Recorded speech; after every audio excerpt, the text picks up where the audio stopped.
Hello, you lovely lot. So it is Street Talk time once again, and quite a lot to talk about this week. Not only because there was a very much lauded and special episode for the whole Todd and Theo story on Wednesday, I think it was. But yeah, we've got 6 episodes to discuss this week. Friday last week to Friday this week. We still do have some lovely clickbait to talk about first. Thank you very much, Jonathan. Gemma, are you ready to do a bit of guessing?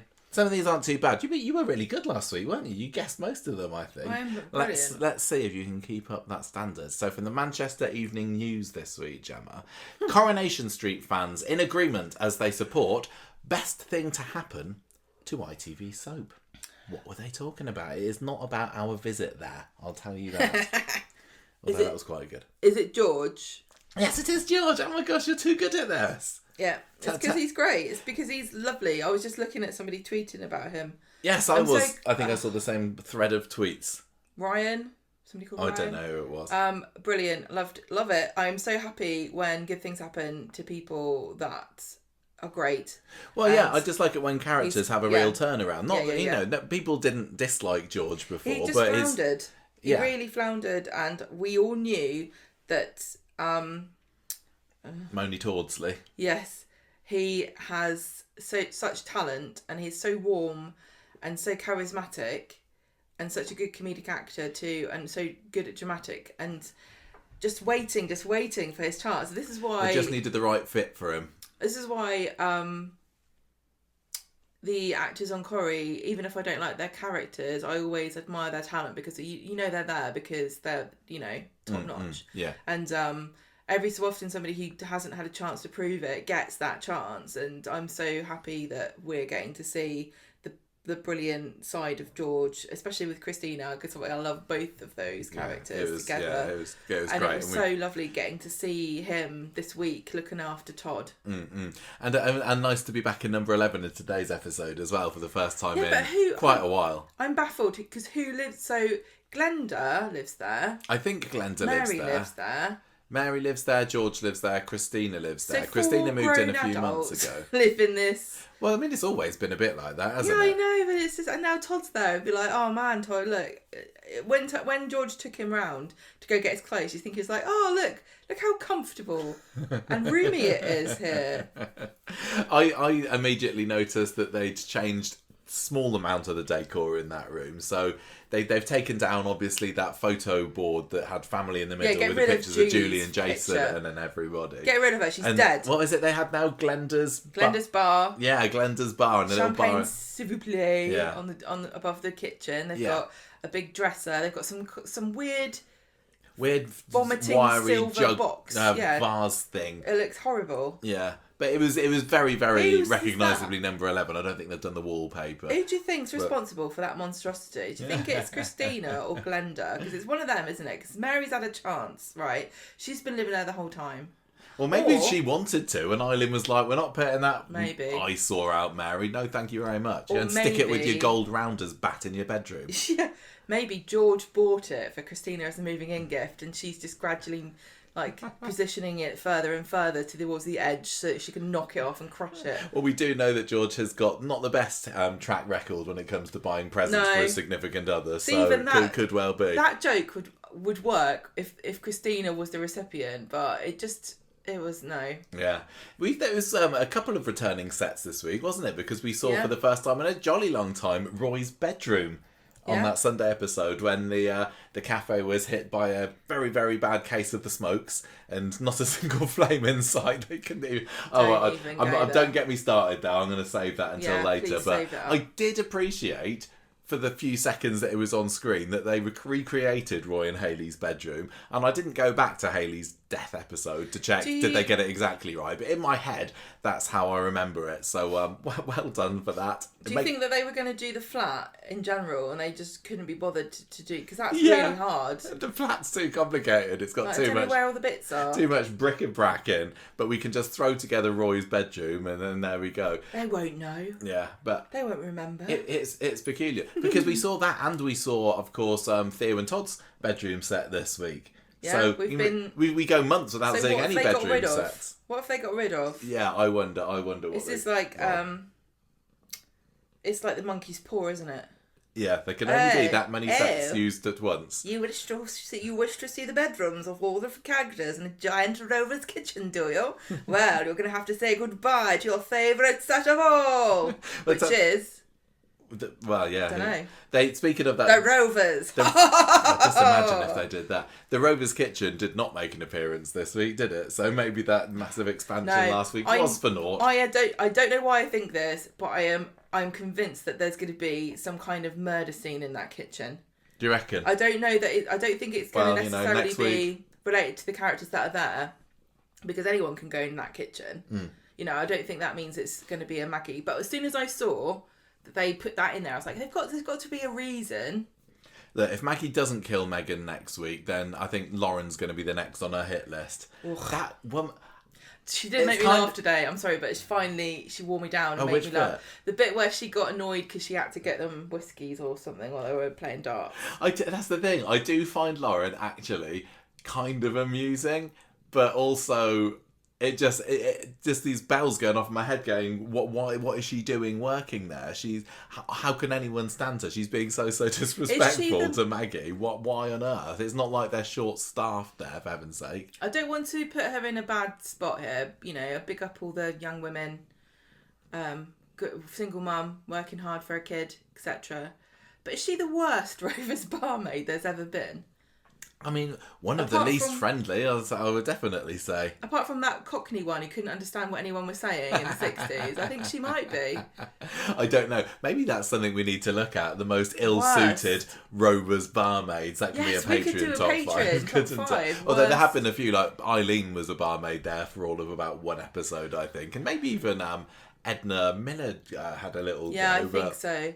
I think that would be funny because I think they do it on, nobody thinks Lauren's, And then if that really went well, we could do most ill-suited Rovers landladies. No, I'm not doing that because you wanted to put Toya in there and I wouldn't have it. You could take the words right. Oh, I might. Okay, right. Anyway, that was a very long little segue from the Manchester Evening News. Yes, George is, according to fans, the best thing to happen in the ITV soap. That is Coronation Street. Entertainment Daily had an article this week, and it starts off with the quote, "Makes no sense. Coronation Street fans call out major character absences in Todd's horrific storyline." Got to be Eileen and Jason. Not who Eileen did make an appearance over the phone this week, didn't she? As did Gail. Everyone's phoning their mums. They're all sharing ideas, these scriptwriters, between each other this week. I kind of missed, because I was typing away, what Eileen was actually saying. Is it wants to come and beat him up. She wants to come and beat up Theo. That would be a great twist. But she's not going to, is she? In Murder Week. Like, who did it? Someone who's not even in the show anymore. Yeah. Kind of like when Anna Windass came back to kill Pat Phelan. Well, maybe they could pull that, couldn't they? We'll know soon maybe enough. Somebody dies of natural causes. You guys haven't thought of that, have you? Yeah. Yeah, exactly. No, I haven't seen anyone predict that. Anyway, I'm glad that Eileen and Jason's absences were noted, but it's still... I don't know, sometimes when they do it, it makes it worse, because it makes you think, no, but why aren't they coming over? Todd was probably saying to Eileen, "Don't worry, I'll be fine." But seriously, in real life, she'd be on that plane and back to Weatherfield like a shot. Or Jason would come and stave Theo's head in, wouldn't they? How much does it cost, though? I ain't got any money. Oh, they can just start walking. I can't be having people getting abused across the world because I just don't have the money for the plane ticket. Well, look, I don't know. Next one. Can you escape justice in... Oh, in Thailand? Yeah. Is it could you go and be on the run there, or what's it called when extradition treaty? Yeah. I don't know. Phone them up. Well, anyway, look, Theo wasn't. Phone up the tourist board. I bet you the Thailand tourist board could tell you right now. Well, I have not. But they get it all the time. To be quite frank. Liverpool Echo, Gemma. Yeah. Coronation Street fans slam ridiculous Debbie blunder. Can't get my head around it. I don't know what this is. Oh, I haven't got an idea. You haven't got an idea? Is it? So what to do with Debbie in the past, week and a half, 2 weeks, could people have said it's ridiculous and makes no sense? What, just getting out without us seeing it? No, but I thought you might guess that. It has been since then. You're not going to get this, but I'd like to hear your suggestions. She didn't get a checkup when she should have done. No. She shouldn't be wearing pastels. No. Because it'll trigger something. One final guess. She is not really Carl's mum. No, but you're right. That makes no sense whatsoever. This is to do with the fact that Debbie's hands are all bandaged up. Like Oh, God. But there's extra on top of that. The fans that this is quoting, this article, say that if Debbie's hands are all done up in bandages, how on earth does she have a face full of makeup? Where's the will, there's a way. I don't know. I've seen a Having woman never who put doesn't have makeup any on hands. myself, apart from for fancy dress. I've seen a woman with no hands put makeup on. She used her toes. There you go. That answers that question. Simple. And if you're little like Debbie, then that means that there's less room for your legs to travel to get up there. People are talking like there's not thousands of beautiful armless women. I know, actually, I think no-handed that's very ableist. Continuously doing their makeup like goddesses. Mm-hmm. Also, here's my other point. How do you know that's makeup? Yeah, she's actually beautiful. like that, isn't she? Exactly. Right, final one. This is also from the Liverpool Echo. This wasn't that great, to be honest. ITV Coronation Street's Gemma leaves fans concerned after worrying change. Right. We haven't seen that much of Gemma recently, have we, to be fair? She's been appearing in the Mail story slightly. I don't know. What's she different? She hasn't got a different wig. No, she hasn't got a different wig, no. I don't know then. It's just kind of saying, she's kind of regressed back to being a gross slob. I thought that she kind of matured a little bit and was being a mum to quads. They've forgotten what her character is now. She's not been in it long enough. No. Anyway, that was it. Thank you, Jonathan, for the clickbaits and the ones that we didn't use, because there were an awful lot that I had to choose from this week. Ooh. But we really must get started with got to get on with talking about what happened in this week's Coronation Street. I have got 4 stories. Some of them are merged together, and some of the storyline titles are revisits of very old ones. But I am quite pleased with the Freer Theo storyline title. Todd is Freer Theo, isn't he? He's free. Why are you proud of Theo. that? Well, it's not that bad. What's it supposed to sound like? Just supposed to Freer Theo. Freer Theo. Yeah, Freer Theo. That's tripped right off the tongue. It's brilliant. I was shaking the head at that one. Okay, fair enough. We got Carl O'Connor, which we did have before, didn't we? Carl O'Connor. I quite like this one. Every week, Mal just gets a brand new storyline title. And this week, he set fire to Roy's rolls. So we are calling the storyline this week Thermal Reaction. Because we will be giving our reaction to that fire. Yeah. See, Mal doesn't just have to start words. It can come at the end of them as well. And then, of course, we had the Will groomed storyline. It was also a bit of a da-da-da because of Ben and Steve and Maggie in today's episode. What's that confused look for? Were you doing a song? What song? Da-da-da. No, last week the storyline title was da-da-da, wasn't it? Because it was a twist that I wasn't here last week. I was ill. Right, Gemma. You can do the Theo one. I'm doing the Theo storyline, was I? So it was a big old week this week, and I wonder how many people watching the show, listening to the episode, didn't know that we were coming to a conclusion this week. But I think the way that, was it Monday? Yeah, Monday's episode ended. It was so exciting. And then we had to wait a whole 48 hours, just like the old days of 2025, to find out what was going to happen next. It was such a great episode on Wednesday. But we got to get up to there first. So we're going right back in time to last Thursday, when everything is... Friday, sorry. When everything is, normal-ish. Yeah, tense, which is the normal that Theo and Todd flat on Friday morning. He tells Todd that he's just being horrible, isn't he? He's like saying, "Oh, you need to get back to bed. Oh, look at the state of you." Sarah, meanwhile, is talking with Christina and Summer about what happened with Todd and Theo previous day when Sarah had been round the flat and Theo had come round and seen the 2 cups, and she's like, it didn't look right there for him. It's like he's a flipping prisoner in his own home. By the way, I thank you to the person on Reddit this week who called me out by saying that I always refer to her as Sarah Lou. Yes, I do most of the time call her Sarah Louise. There's people who've been watching Coronation Street for a certain amount of time. I think we just can't help ourselves. I don't do it on purpose. Maybe I do. Sometimes we forget to call her Sarah Lou or Sarah Louise, but I just think it's funny. Well, when I think about her, I think she's almost been like the Tina O'Brien version of Sarah. It's probably been just Sarah Platt even longer than she was ever Sarah Louise now. But I don't care. I call her Sarah Lou. But yeah, anyway, thank you, Reddit person who mentioned me, because you also said that you should listen to Conversation Street, so that is an excellent recommendation. To go around telling everybody how great we are, because There's only so much time I can hear it myself. There's drama at the Undertaker's though, because the estate agent comes round because apparently George's business is going under after the whole court But case it seems thing. like it's all right now. I know. He said that was today's God. episode, wasn't it? You know what? Things are going to be all right. I've got a client that I'm meeting with today. Is that literally all they needed? One client for everything to be back okay again. Is this client dead? Well, they might be, because George has binned her off to go and check around Todd's flat, hasn't he? In today's episodes. But if that's... I don't know. I don't know if it's the end of the story, but if it turns out that no, everything is actually okay. But then do we want a story? This is the thing. Want that story. I don't think that it's not going to be okay, but they got to put in the effort to... Who knows? Who knows? I mean, I do wonder whether the likes of Todd and George and that little gang are going to be put on a break a little bit now that the story is coming to a conclusion. I hope. I don't know. I really like. I just want them to be in it all the time. Yeah. Is that too much to ask? What's Come wrong on. with that? Come on. So Theo goes round the yard later. He needs to pick up some more of his tools there from Gary, who is not at all happy to see him. He's still smiling because he was tricked on that wedding thing. I love this. This is Gary's redemption arc, isn't it? Yeah. Was it worth him being an idiot for the wedding to get this out of it? I don't know. I think they probably could have got here without it, but I know Gary is definitely my hero this week. He doesn't get any Gary the ally that like Sally does, for his acceptance. That's why he's mad. He's like, how come Sally gets all the praise for being an ally and I don't? Just because the wedding was a sham.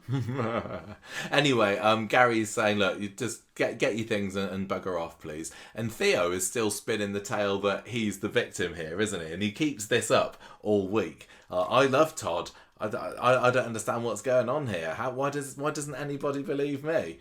And I still did get the impression a few times during this week that he kind of somewhere believes that, doesn't he? I think he thinks that if only people knew what Todd was really like, they would understand why he's a long-suffering, like he... Theo knows... has to put up with, Todd... Theo knows what he's done, but I don't think he's, properly processed it, because when he's saying, some of the time, when he's saying, look, Todd, you do this to me, you turn me into this sort of person, this isn't who I really am, I really do think that part of him believes that that's true. Yeah. Which is why, in some tiny, tiny way, I got a bit of sympathy for him. Why do you always say this? You're mad. No, but... Just shut up. No, it's not. Because, I don't won't get anything. Better not do. What? Villains need to be more than just two-dimensional, don't they? Yeah, but you don't have to feel sorry for them. I think that he's inside, something in him has broken. I'm not saying that I want to fix him. I'm not part of this. I'm not saying that. I quit this show. But I'm complimenting... I denounce you. I'm complimenting the quality of the writing, the storylining, most definitely the performance of Theo's character, that he isn't just, wahaha, I'm going to come and beat you up. There is more to him than that. That's surely something that's good. It's a depth to a character, depth to a villain. Why do you have to say it every week? I'm not saying it every week. You do say it every week. I'm not saying it every week. People write in, okay? I'm not on Theo's side here. He does it every week, doesn't he, everybody? I'm just trying to be contrary. Yeah, you are. No, I'm not. But why? I'm not on Theo's side here. Do you remember? I'm just admiring the fact that they're doing more to this character than just have him being 100% bad. There are layers here. Do you remember when he was in Canal Street and his ex Owen was there? And he was being horrible, wasn't he? He was saying, "Oh, you brought it on yourself. Oh, you're snivelling." That Yeah. That's what he would end up. That's where he'd end up if. When and if he gets to speak to Todd and he realises it's over for good. Yeah. Because I imagine, we're jumping ahead here, but I imagine there will be a bit where Theo tries to convince Todd to drop the charges or take him back or something. I don't know if it works like that in this country. I don't think it matters how it works in this country when it comes to the legal stuff. No, as long as it makes good drama, right? Yeah. Well, as we know at the moment, Theo has been given some kind of order to not go within X meters of Theo, so Surely he won't. I feel sorry for him. No, stop it. Stop it. I'm just I feel really bad for him because he's probably got a special pillow he can't get to. Yeah, him and Mel and all the others. Oh, they're just really misunderstood. Look, shut up now. And look, I love you, and people tell me off all the time, right? For like being rude to you. For number one, we're married. This is all just banter and silly jokes. That Michael knows. Michael knows She's I love still him. quite fond of me anyway. I am. But sometimes I have to be stern with you because you come out with some strange things. And also, I have to preempt you from saying some stuff sometimes. And you know what I'm talking about. Oh, I'm I know. like, head you off at the pass here. We're going to stop talking about this because I know something's going to come out your mouth that is going to be a bit weird. Fine, whatever. I'm just saying that he's a layered character, and that's what I likes. Anyway, speaking of somewhat shady dudes, Carl comes over at this point and just reminds the audience that he knows that Theo offed the vicar, Billy. And Billy. I've got your number. In case you forgot. I got your number, says Carl. And so this whole little bit of a storyline kind of spirals out into something else, which I think I've kind of put in the Carl storyline. At least that was my plan. So that if things go quiet on the Carl front, it's because I got him somewhere else. So there's another standoff between Gary and Theo later, and Theo is like, if I'm the sort of person who batters my partner, why didn't Danielle say anything about it, eh? It's because I never laid a finger on her, or his kids, and that's why. Or my kids. Or my kids. Exactly. Yeah. Gary says, look, as soon as you're out of here, the better. So Theo leaves Gary. No.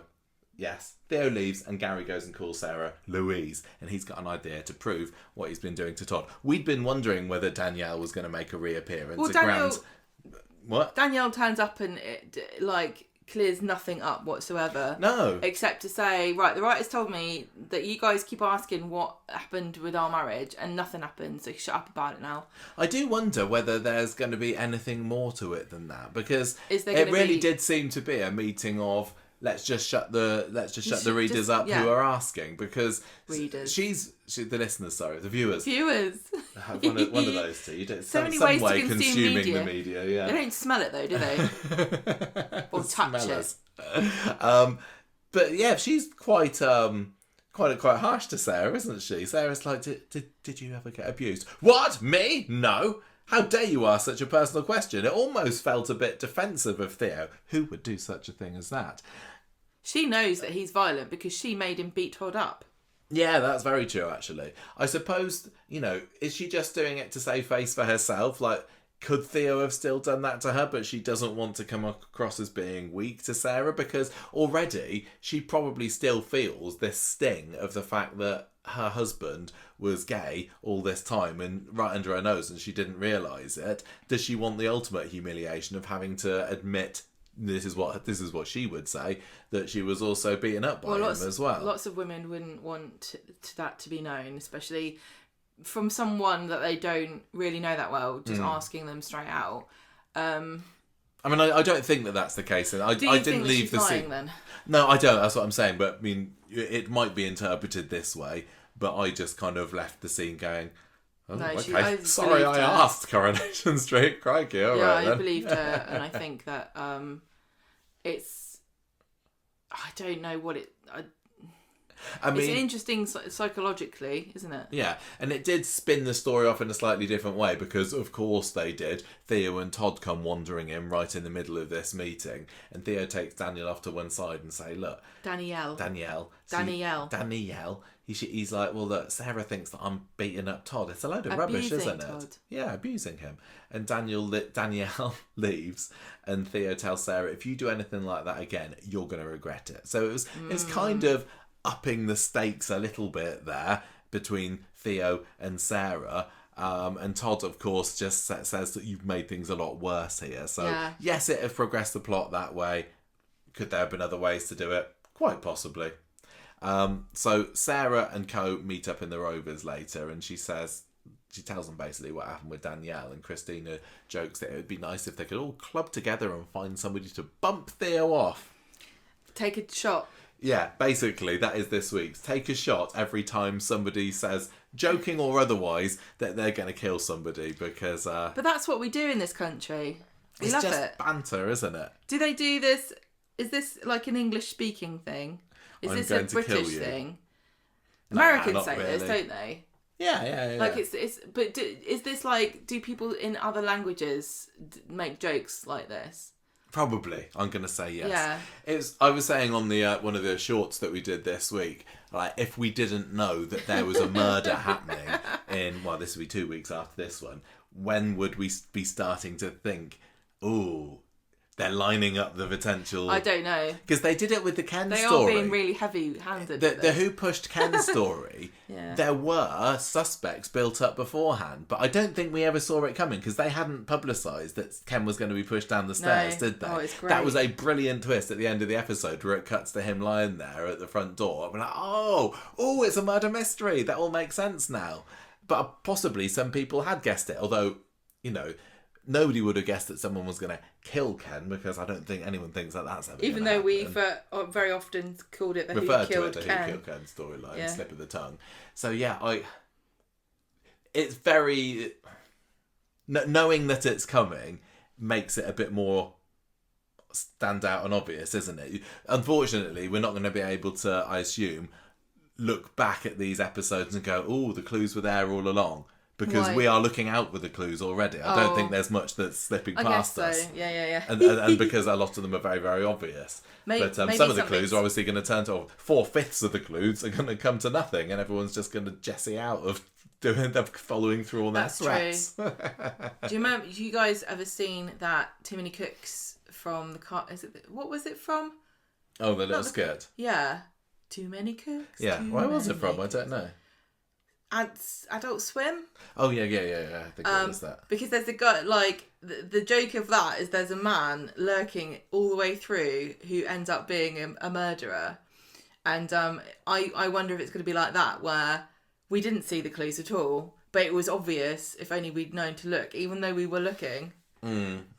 Well, whoever the killer is, if there is indeed a killer, it's really tough, isn't it? Because we've got these 5 potential victims, and they're all fairly recent acquisitions to the show. And somebody was saying to me earlier, maybe they should have thrown in a couple of long-term legacy characters to spice things up a bit. And although that might have made it a bit exciting, equally I think I'm sort of and I probably said that myself at the time, but I do think that we'd have just been going, well, it's obviously not them.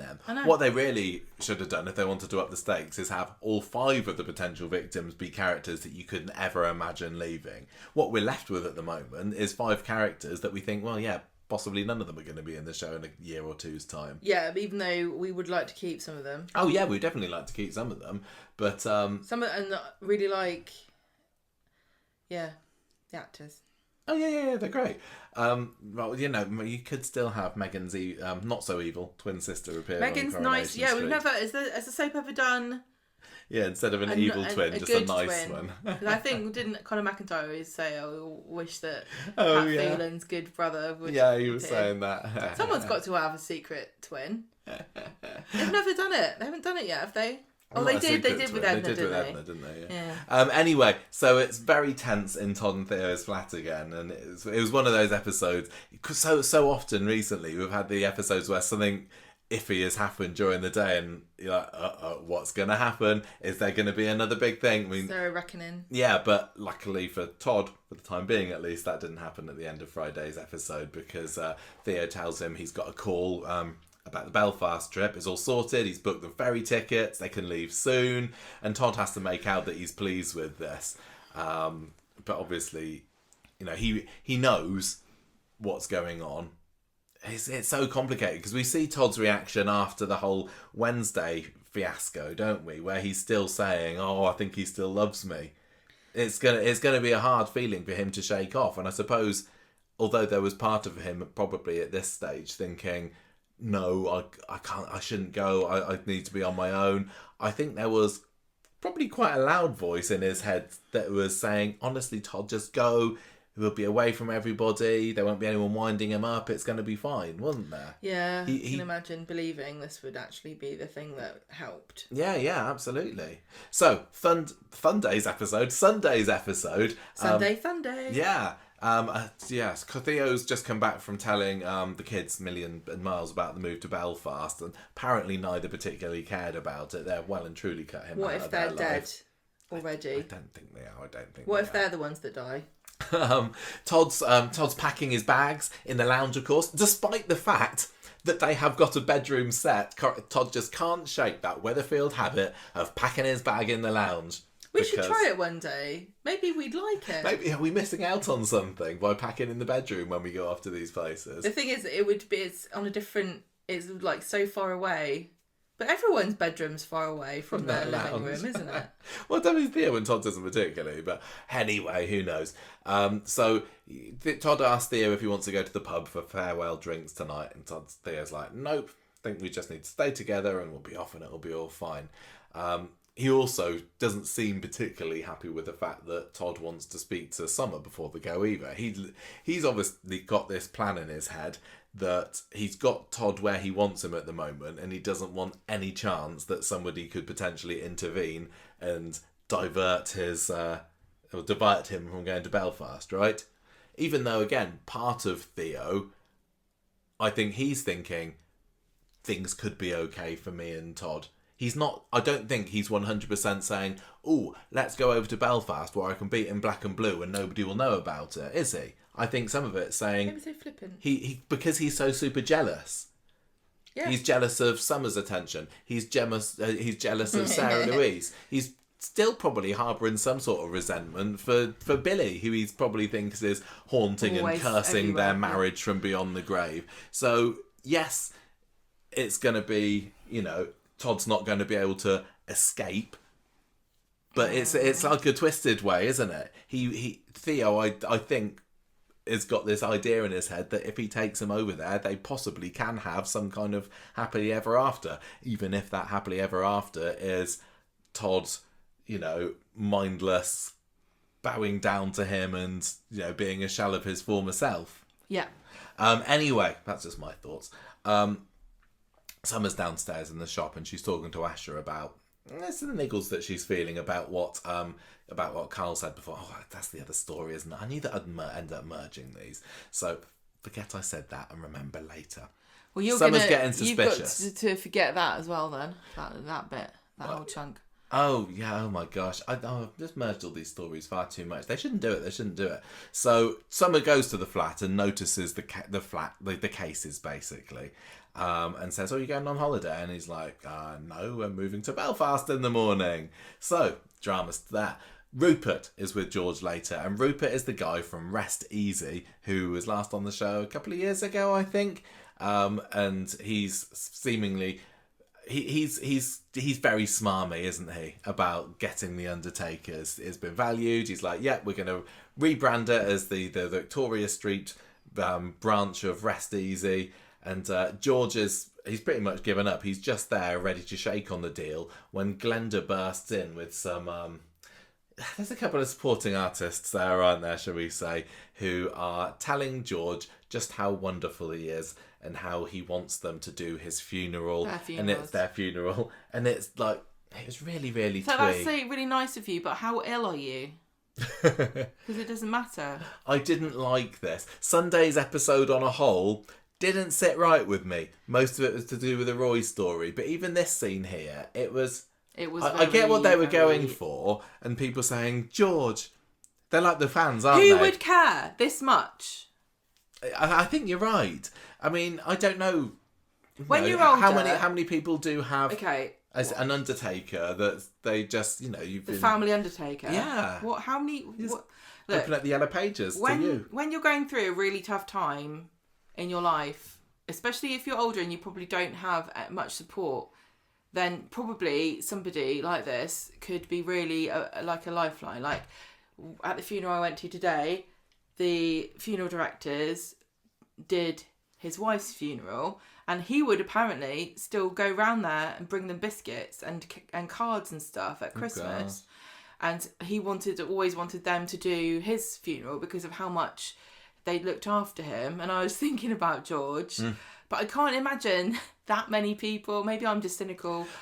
I suppose I don't know. They haven't been backwards and coming forwards about telling us just how beloved Shuttleworths is by the community. It's not like they've suddenly invented now. Hey, everybody I loves. know. It's but where were all these people 5 minutes ago? This is what annoys me. Yeah. What when if he you're was in such court. brilliant cheerleaders for this guy and you care so much about him? Why don't you go on the internet and say, "Shut up, he's great"? Yeah, just put something out there on Friend Connect saying, "Hey, does anybody like Shuttleworths?" Why don't you push some people off bridges and stuff? He needs the work. Yeah, exactly. It did. As much as I also love George, to me that scene came across as just being that little bit too saccharine. It was just a bit like if Disney did funerals. And it's like, but how do you drum these people up like at short notice? I guess they're all retired. Like, Yeah, come on. It wasn't a great scene. It didn't hit for me, I'm gonna say. So Todd meets Summer in the pub later and says, "Look, I'm sorry, Abby.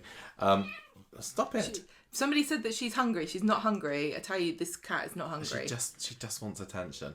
He's like, "Sorry that we're going to Belfast without much notice," and she's like, "Well, maybe I'd respect it if this was your choice, but I don't think it is. What on earth are you doing? Why are you cutting yourself off from your friends and family?" And Todd's like, "Well, he's my husband." Yeah, since the other week. Yeah, exactly. And Summer says, "Well, look, what if I told you something about him that you don't know?" So this is again the Theo story, which is just kind of merging into this one. Carl story. She's just about to tell him about what she knows about Billy's death.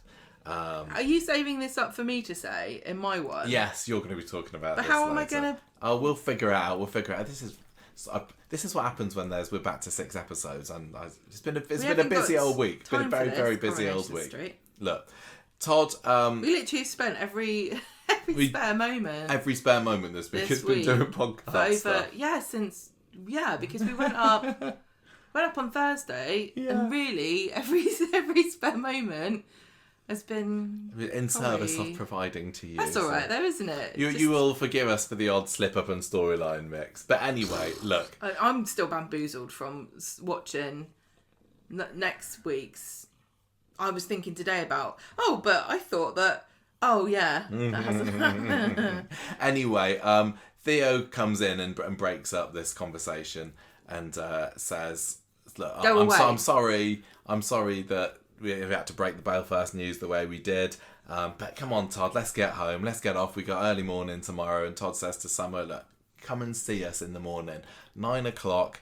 Come and give us a wave goodbye." And she gives him a big old hug and tells him that she loves him. And it's all very sweet and sad. So Christina later on is telling George that he can't give up on this business. Well, this is during the confrontation. Yeah, with Rupert and all the supporting artists. Yeah, he's there trying to tell them about how brilliant Rest Easy is, and he's like, "Oh, we got this app where you can choose your coffin on This it." was right. This made me laugh because he was describing an introvert's dream, wasn't he? He was going, "Oh, we've got this great service where you don't have to speak to a human being. You just go online and you pick what coffin you want. You pick what you service. We've got pre-arranged like his mix and match, whatever you want. Just bob, and then we'll all take care of it. And you don't need to speak to anybody at all." I say there's room in the market for both types of funeral arrangers. That sounds great. It's perfect for people that you don't like, that you're somehow responsible for getting in the ground. Yeah, exactly. For a start. I honestly think that some people, this would be right up their street. Well, I mean, when I go, you're going to be going, "Where's the app for this then? How do I get rid of this thing?" Yeah, that used to be Apple's catchphase, wasn't it, when the iPhone came out? Well, there's an app for that. Oh, yeah, it was, isn't it? Close family relative died. There's an app for that. Yeah. Anyway, George is like, "No." He's like, "No, you're a monster. Undertaking isn't just about stuffing a body in the ground. It's about George. Caring about the people who are left behind." And But what if they're not bothered? What if they are antisocial? Or just very busy. I'm busy. Look, now this person's dead. I've got twice the work to do. Exactly. I've got to do the washing up and the cooking for myself now. I've got to do my own laundry. Well, it depends who it is that died, isn't it? Like, if the man dies in the relationship, then the woman's like, no change there. I'm free! If the woman died, the man's like, I've got a whole new skill set to learn there. We just asked Kevin when Abby left him last year. Oh, hang on, look, there's an app here that's laundry service and you can get ready meals delivered. Oh, okay. Yeah, Kev's new tea making and pant washing app is coming really useful, hasn't it? Unfortunately, Kevin doesn't know how to use a smartphone, so... No. Anyway, George stuffs the papers back at George and sends him on his Rupert. way, and everybody... What did I say? Rupert. George stuffs the papers back at Rupert and sends him on his way, and everyone has a jolly cheer because George has won, and maybe we... What is this? Yeah, very, very convenient. I didn't need this. No, didn't need this to happen. It's silly because, they raised the stakes. Oh, because why did they have this going on at the same time as everyone else? This could have been its own story. It had been. I mean, we haven't always merged these two stories together. But I know, but yeah, it did feel like part of this. Yeah, because it's, George has got many plates are spinning at once, isn't he? Two storylines at once. Because everybody loves George. I know, but I'd rather have... Is it because they're like, he's going on holiday? I didn't think that this funeral director's story and the morning suit storyline, as we called it, I never felt it was that strong a story. I think the fact that it was George and Christina in the story was what kept it afloat for me. The whole threat of, we're going to take you to court and the business could be over. It's been done. It's been a million times I give before. him props though for coming up with something completely unique and actually specific to a funeral parlour. I guess so. But it is a really interesting topic that actually I don't think they're going to ever do again, about how, did George ever stop and think, this isn't appropriate? Well, is it appropriate? Is it because we all like George and we think he should be able to? Is what appropriate? Just to get money from somebody who's grieving. I suppose it's... Because carers aren't allowed. There's very specific rules about carers, and they arguably do a lot more for people than a funeral parlour would. Yeah, I've not been against the story. It's just not been... Yeah, as I say, I think had it been other characters other than George and Christina at the centre of it, that would have been weird, wouldn't it? Why are they being sued for funerals? So anyway, Todd and Theo are back home in the flat later, and Theo's waffling on about what to have for tea, but Todd says, "No, look, I'm sorry, I can't go." And at that point, I was like, "Oh my gosh, my heart's in my mouth here." He's like, "I can't go. Summer's really struggling. You go on ahead, find us a place to live, and I'll join you when it's all sorted." So what do you think Todd was getting at there? Was this his escape plan? Was that what... Or was he kind of testing out what it would be like with Theo? Did he feel... Was he thinking, am I going to miss him? Or was he literally just concerned about Summer, who has been rattling around in that flat on her own for the best part of, 3 months now? I think he was being honest. I don't think he was trying to get out of... At this point, he's not trying to get out of going to Belfast. But he's just... Everything he said is true. I don't think he's lying. What do you think? It's tricky, isn't it? Because the next day, he does try and do a Yeah, runner. because he gets locked in overnight. Yeah, I suppose so. Yeah, this is what... Because they have a bit of a kiss and a hug. Because Theo's like... you're her dad. She needs a dad. You couldn't ask for a better one. You're great. Have the dinner. I wonder what Theo was actually... Well, I suppose there's no wondering about it, what Theo was thinking. Well, because he then, like you said, locks him up. But... Todd should have known better, because Theo says, look, go in the bedroom and sort the packing out. So he goes in there and Theo's like, it was a trick. Yeah. Nobody does their packing in the bedroom. You know that handy lock that I installed on our bedroom door? We had, I saw at least 2 comments, I think from Americans, going... This is crazy. Do you Brits really have lockable bedroom doors? No. Lockable from the outside? No. That's not. I don't really know why thing. you would. I don't know why you would assume that when this whole thing is about a guy who's goes to great lengths to abuse his partner. You just go, oh, they must all have that. But it's not like Theo installed the lock as part of the story and as part of his abuse and his control. It was assumed that, yeah, of course he's got a lock because the plot dictates that he needs to have a lock. It felt to me like he'd put that lock in on purpose because he knew it'd come in handy. You wouldn't have a lock like very rarely would you have a bedroom lock. I guess maybe parents might, with young children, might want one. Most people would only have a bathroom door lock that locks from the inside. Yeah. But obviously, you can have keyhole locks. And I don't think only British people have keyholes. I don't think so. What do you guys do in America? Just like psychically open doors? Anyway, this was a really great cliffhanger, and it led to some really intense scenes on Monday, didn't it? Because we had this really long sort of bit between Todd and Theo at the beginning of Monday's episode. Oh, hang on. Did we actually say so? He just locks. He locks him in the bedroom. Locks him in, and then goes off and turns the radio on and does the washing up. Yeah. And so Monday, he's still there. Yeah, and we have these scenes where Todd's kind of pacing around the room and he's kind of fading in and out, and it's all night, isn't it? He's trying to get out, and I'm not usually a fan, as you know, of the visual effects, but I thought that this was acceptable to me. Weird out the window, maybe. What do you reckon? Yeah, they didn't go down that route, did they? Is it just me that's obsessed with this? Is this like scatological of me or something? Every time a character is locked somewhere, this was the same for Toya, and also when Carla got stuck not stuck, she got locked into the boot and then into the... How did they go to the toilet? Where do you go to the toilet? Because this is a concern of mine. I use the toilet several times a day. Maybe I'm weird, but this would really... I wouldn't like this, and I know they couldn't, but like, what did he do? Did he wee in a bottle? Did he wee out the window? Did he wee in the corner of the room? He's just got a very strong... What would you do? Like, pile a bunch of clothes up so that it wouldn't soak into the carpet. Maybe and then just go? Got like a little potted plant in the corner or you can give yourself infection if you're not careful. So Theo in the morning ends up talking to Todd through the door and says, I'm scared I'm going to lose you forever. And Todd says, look, I promise I am not going anywhere. And Theo, he's just flicking, isn't he? He's Jekyll and Hyde back again. And 1 minute he's blubbing like a baby, and the next he's yelling at him saying, no, you're lying and you're lying and you're lying, and sometimes I hate to look at you.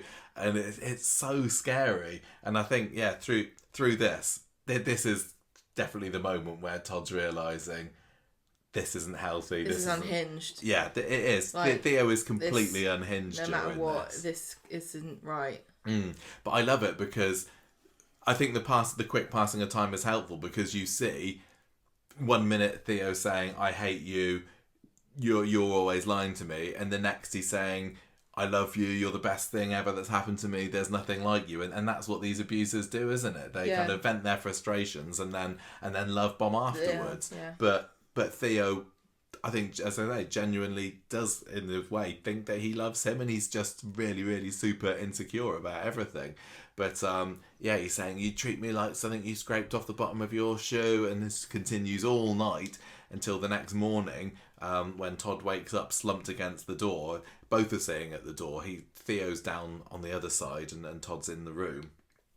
And Todd's phone goes off. Theo's got the phone, hasn't he? He's got Todd's phone, so that's why he wasn't able to summon help. To wee on it. Although if there was a window, you'd have thought that maybe rather than just weeing out of it, he might have tried to call for somebody. So imagine if he just weed on Sarah Lou. She's walking past and she's like, "Oh my god!" That's why she took. Todd needs help. That's why she's taken Lou out of her name, because people kept weeing on her. My name's Sarah. That's it. Sarah Toilet Flat. No.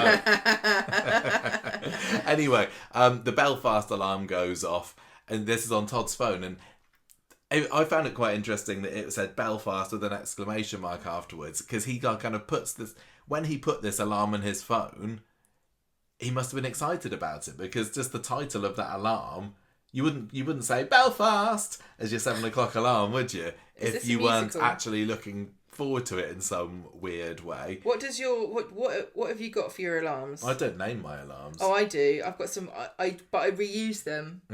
I reuse them over and over again. Have you got any highlights you'd like to share? Battery packs. Cheese. Cheese alarm. What's that about? Don't know. I've got take out duck, and I've got put on duck. I've got leave house, and I've also got one that says Summer's Robot, and that was from when I was trying to get the eBay. Oh, I know where that one's from. I don't know what cheese, and also it's and hilariously it is cheese in all capitals. No, so I don't do that. Every morning I'm awoken by my cheese alarm. Anyway, Theo's crying again, saying, "Oh, I really hate myself when I'm like this." And Todd's at this point, he's like, he just needs to escape. He this knows is where that he's decided. Yeah, he says, he "Look, lie to himself you just anymore. need to open the door." And Theo says, "No, I can't trust you. You're gonna leave me." Oh man, it's so dangerous here because you don't know what he's gonna do. He could kill him. He could. Say, We've I'm seen not having enough. You leave me. I'm gonna just kill you. Yeah. It's almost like if I can't have you, then nobody could. We could get from Theo here. Yeah. Meanwhile, we got Sarah, George, and Summer, who they think they're going to Belfast. Yeah, they've come to see them off, and they're dinging the bell downstairs. They've also got Belfast alarms. They have all. George got probably Belfast does say cheese. And Theo answers it. I love this. This was so clever. Yeah. And he's saying, "Oh, we've left Cockers. We're already at a service station somewhere. Sorry, we're just so excited to go. Sorry, Todd's in a queue somewhere. He can't talk." This was so tense and exciting. And he says, "What was the plan? What was their plan? Were they going to get out of this? Well, how are they going to do it? Yeah, what was Theo thinking? He wasn't, was he? He was just trying to get through. I mean, there's not somebody on guard all the time there, but I suppose he was just going to try and choose his moment. Also, but when he told them that that's when they were leaving, he didn't know that he would then be having Todd locked up. Of course not. But here's right. So if they booked a ferry, I presume they were going to go in their van. Yeah. Where's the van? I think it was just outside there. Well, why aren't they going all the vans there? Oh yeah, no, mate. No, you're right. No, you're right. It couldn't have been. Very good point. I mean, so I guess in a way, Theo is feeling almost as trapped as Todd is at the moment. He's like racking his brain about how on earth we're going to get out of this. No, exactly. He didn't. Right, can't talk now. Todd's in the queue. Find you later. Bye. Yeah. So anyway, they are appeased for the time being, and they head off. And this is when it's revealed, yes, he is still in the flat, and Todd's saying, "Oh, I think I've found a way to prove that you can trust me." Yeah. So he's like, "If you give me the phone, I'll call Sarah back and I'll back up what you said." And this seems to do the trick for Theo. So he opens the door, gives the phone to Todd. He phones up Sarah and corroborates the story. He's like, "Yeah, we're fine. We're on a service station somewhere. We're back in a few weeks to sort out loose ends." I saw somebody online wondering whether there was like a code word that Todd had dropped in there. But that's for another story. What would be yours to me? What, to let me know that I'm in trouble? Yeah. I don't know. We'd have to... "Hi, Michael. I'm sorry. I'm not going to be back early today. Don't wait up for me. Just watch EastEnders without me and I'll catch you later." Yes, that would give it away, wouldn't it? Even if you said watch Coronation Street without me, I think that something was a little bit off there, to be honest. I've given up watching It is a joint Coronation family Street. activity. Anyway, so he ends the call, and Theo's face is saying, "Oh, I'm so sorry. And Todd's giving a hug, and it was... We'll sort it out together. I'm not going to give up on you. We can go to Belfast this afternoon." Yeah, and I'm just like, what is going to happen here? So they carry on packing for the trip, and as soon as Theo heads into the shower, that's when Todd attempts to break out, and this was so mega tense. What are you packing a bag? He's grabbing his escape bag, and I'm like, just go. Just leave. Todd, just go. And it's all action cam, and he goes to the door, but the door's locked, and he's like, what do I do? This was the greatest part, though, because I'm sure we were all saying the same thing. Like, just leave the bag, get out. And it wouldn't have made a damn bit of difference because the door is locked. I was there cheering for him to just jump out the window at that point. Well, we out the window. He doesn't want to land in a load of wee. It's a nice, No, it's not going to be a soft landing, is it, Michael? Well, dive in. It depends how much you drank the night before. If you can wee enough that you can flood Coronation Street the following day, you're probably overhydrated. Anyway, then we hear the jingle of the keys, and it's Theo. He wasn't even in the shower. He'd not gone in there. He was one step ahead of Todd. Oh my God. I don't know. I think he probably still hoped that Todd was going along with it, but he I think if I was Theo, I'd probably have some kind of backup plan there, to be honest. And he's like, "You lied to me. This is the last time that's going to happen." And he backs Todd into a corner, and that's the last that we see of them in that episode, wasn't it? That was the end of Monday's episode. No, it wasn't. It was, wasn't it? No, it wasn't, because... Oh, no, it wasn't. I forgot. Sarah and Kit. Yeah, they're in the flat. And then, this was brilliant. People had a lot problem with the logic here, but I didn't really. I didn't at the time, but once really it was pointed out to me, maybe. But yeah, Todd buzzes up. Kit and Sarah are in the flat, and she's like, "Oh, I thought you'd gone. Come up." And he's like, I can't. And she just runs. The she way drops that the phone. Yeah, that was the way that he delivered that. I can't. The way that she drops the phone and it's there dangling. That was just so super exciting. It's like, what? Mess, leave a mess. What on earth kind of state is Todd going to be in? And he is a bloody mess, isn't he? Yeah. He can barely stand up. He's there kind of leaning against the wall by Trim Up North. Yeah. Holding his really, side. really good makeup, actually. It was pretty gruesome stuff. And she says, "Look, you need to go to hospital." And he's like, "No, police station." At last, he's escaped him, but, at what cost? And where on earth is Theo at this point? What a brilliant, brilliant cliffhanger. That was so exciting. And as I say, the performance from Gareth Peirce all the way through this week was outstanding. And Sarah Louise, even though she didn't have as much to do, Tina O'Brien, that moment where she drops the... It's like, we all want a friend who are going to drop their phone when we think that we're in trouble. One of the things that Kate Brooks said when she was going to take over was making friendship groups. You're right. Up friendships. And she got a lot of stick from people because it didn't happen overnight. And it's true. It did. It trickled through, and there were definitely more. Felt like it was more attempts for that. But let's just think about this friend group that's crystallised around Todd in his moment of need, and the same with Debbie and her group of girlfriends. And Christina is the common thread between both of them. Yeah, Christina's just the best. She is just the friend maker of the street. She is, but you know what I mean? Like, they've really done a really good job of this, I think. Of like, unfortunately, in other families, friends just turn out to be secret relatives and it all goes down the pan. Yeah, but it has been really lovely to see the bond that Ben and Stick have just kind of developed over the past month, even if it's been somewhat it's just been hilarious, plot serving. With Tim being jealous. But this, you're right. In a soap that is so often awash with misery and backstabbing. Well, this is misery. Oh, I know it is, but it's more the joyful. It's bonds more of palatable. friendship, It's less harrowing if the person who is having something miserable done to them has got friends as good as Sarah is to Todd, good as Sally and Christina and everyone are to Debbie. This is why it's a really powerful story too, because, like, for example, when you're going to give me crap for this, but I don't care. Oh yeah, well, listeners. You are. Okay. When Sean was homeless. Oh, here we go. Right. Sean homelessness mention of the week. Worst story of all time. Because the whole point of Coronation Street is this bonds of community, and he really could have solved his problem at any point by telling people he was in need. And so it didn't really make sense for Coronation Street to do the story the way they did. Whereas this story worked perfectly because the whole...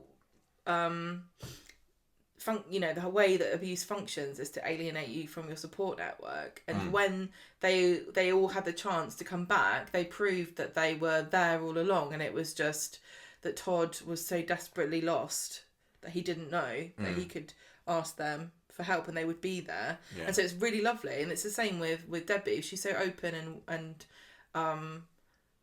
honest with her struggles, and so her friends can rally around her. I don't know what's going to happen with that, because obviously I think she's going to start to alienate people if she becomes personality changes, and we've already seen her being aggressive and shouting a few times recently. Yeah.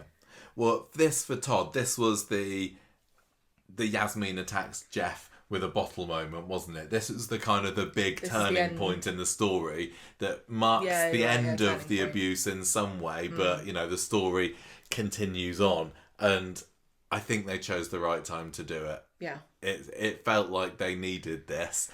And all these weeks where we've been saying, oh, Todd, just go, just leave, it's all built up to this, and it was superb. And we had this very special episode on Wednesday, which was the single thread story, the episode, which we've had a couple of this year, and I'm a big fan of these. And I'm at school on Wednesday. I just want to get home and watch this episode. I need to know. I just want to see it because I knew that it would be well written. I knew that it would be very respectfully done. I knew that it would be well performed. And I wasn't let down. I have seen some criticism of elements of the episode since it aired, but yeah, on the whole, I was just sitting there mesmerised by Wednesday's Coronation Street. It was absolutely top quality, Corrie, for me. I mean, what's your overall before we go into it thoughts now on Wednesday's episode? I got to nitpick some things. I'm sorry. I wish I didn't. But I know I'm the only one who thinks some of these things. Like, first of all, the purple motif was great. I did get a chuckle from Coronation Street's tweet saying that the design team did it in collaboration with Coronation Street, as though they don't normally collaborate with the show they work on. But it was funny because I think maybe we need to say what that purple theme was, because it was very, very subtly you would done. only get it from the marketing. Yeah, you would not have, well, I guess, wouldn't have noticed this had it not been pointed out. But so the purple has been chosen as the colour to represent domestic abuse survivors, I think, for various reasons. And so throughout the episode, people who had suffered from abuse or survived abuse had been wearing purple. So there was the women all the way through the episode. Now Tyrone had what? Tyrone did as well. Had his big purple jumper on, and Kirsty got a shout out, didn't she? I just want to say one quick thing where I said victims and then I said survivors. I know that people prefer to use the word survivors, but the problem is that when you're actually going through it, there's no word. If you're not going to use the word victim, what do you use? Like all the way through this until this point, Todd has been a victim of Theo's abuse. You can't say he's a survivor because he's not got out. He's not got out yet. So I use the words, and I know that some people have an issue with it. But, I really, really enjoyed the addition of these extra characters, because before we watched the episode, I'd seen a few things on social media kind of mentioning these people, but I didn't really know what was going on. And the camera made a point of showing them, and sometimes it was more subtle than others, but giving kind of clues, wasn't it? It's like, oh, what's going on there? Like the woman who was kind of scuttling along Victoria Street with her 2 children. Like, oh, you could kind of blink and miss it, couldn't you? And then at the end of the episode, you see them huddled at the bus stop, and you realise what's going on. And then there was the other woman who was sitting at the bench outside the hospital and kind of doing a bit, kind of some dramatic glances left and right, because she's obviously been. I think that was for the so-called honour abuse element of it, and there's plenty been said on either side about the big monologue at the end, but I was almost not listening to the monologue because I was so captured by just these little story vignettes of the survivors. I really, really did rate that. I know lots of people really loved that, the monologue. I didn't think it was necessary. That's your other nitpick, isn't it? One of them. I mean, I think one of my nitpicks, and I think this, then I'll stop. No, it's fine. That's what we're here for. No, but listen, I this was great. I thought this was really powerful. Two nitpicks. I wish that there had been another man at the end, because I thought that all the way through, we're talking about domestic violence, and we have a male victim, and it's really powerful. I know Coronation Street did it with Tyrone, and they acknowledged that. Yeah. But one of the survivors could have been a man, and I think that when the comment was like, "Oh, it's mostly women," yeah, we know, but this story was supposed to be focusing on male domestic, and men can find it very difficult. I just didn't like the idea that men were being sidelined in a story about male domestic abuse, something that affects them, that they often get sidelined with, because many victims of this are too ashamed to speak up, and just to make it like an afterthought, at the end of this very powerful story, I get, you know, and then people will argue with me. Okay, that's fine. I just, that's how I felt. Yeah, it was just, it felt, I didn't feel it at the time, because I was almost not paying attention to what Lisa was saying. I was looking at the visuals, and because these characters had appeared earlier, I wasn't even thinking, oh, there's not a man there, because these are the women. I was like, who's that from earlier? But after the episode, and I saw the discourse around that, I definitely agree that there should have been a male victim in there. It's almost like it was hijacked in a way. Yeah, I mean, it's undeniable. It's that women are Most commonly, yeah. But it would, imagine if they'd had Dee Dee talking about maternal health, and then every single person on her vignette had been a white woman, when the whole point was her talking about women of colour who experience discrimination in healthcare settings. Yeah, no, that's a really good comparison, actually. Yeah, my other nitpick was, and I'm really sorry. Sorry, Debbie Oates. Well, Debbie Oates didn't do, you know, the bit where I don't know, but the bits where Todd was being photographed, and that was really powerful too, because you realise how vulnerable, and you can see why people don't want to do it. Why they back out. It was done really well vulnerable. To look so kind of intrusive, and Gareth was just, he was cowering. Yeah, like ashamed of himself, because he's covered in these bruises and blood, and he just looked utterly broken, and like a little kicked puppy, didn't he? It was such a great performance. How can we do something to help people like this? I just don't know. There must be is there something we can? It's just so sad to think this happens every hour of the day. But the bit where he's walked through without his top on, I get dramatically it looked, you know, very confronting and real, you know, look at this sad, you know, the abuse is written all over his what's body. Happened to him. But I would hate somebody to watch this and go, I don't want to go through with this because I don't want to be paraded around the police station with my clothes off. I didn't like the woman walking past him, and I know that I get it. I just think if his top had been on, I would have felt differently about it. It just felt like she was horrified at his vulnerable state rather than the abuse that he'd been through. She was one of the... She was also a victims as well, wasn't she? She was the one that was getting knocked She's about the one by her who husband, ends up and then going back to him. Yeah. I don't know. Did she look at him and go, "Oh, that was not as bad as what I've had to deal with"? I don't know. I don't think that was it was written into that story. You know, you can just... This is all... It does kind of make me think, and then, maybe this is true. Do they... How... They would not. They wouldn't have paraded him around the station with his top off. Your dignity would be really important to them, and I was also glad to see that Kit was there. I know lots of people hate Kit. I don't think anyone would be happy to see Kit when we're in need of anything, except a sarcastic comment maybe. But it was nice to see an oversized hoodie, a man there, you know, to support him. But also making him sit there with blood on his face all the way through the interview, and then also not checking him out. It's all for drama. I know it's all for drama, but would you really make this poor anyone sit there covered in blood? I don't know how it works, because obviously police stations do have their medics there that are able to give you a proper once over, and Todd was the one who decided. Yeah, people said, he said he wanted to go to the police station, he didn't want to go. How would they know? I don't know. I just think you get him checked and wash his face, wouldn't you? That's it. I'm done. I'm sorry. I'm sorry to be a nitpicker.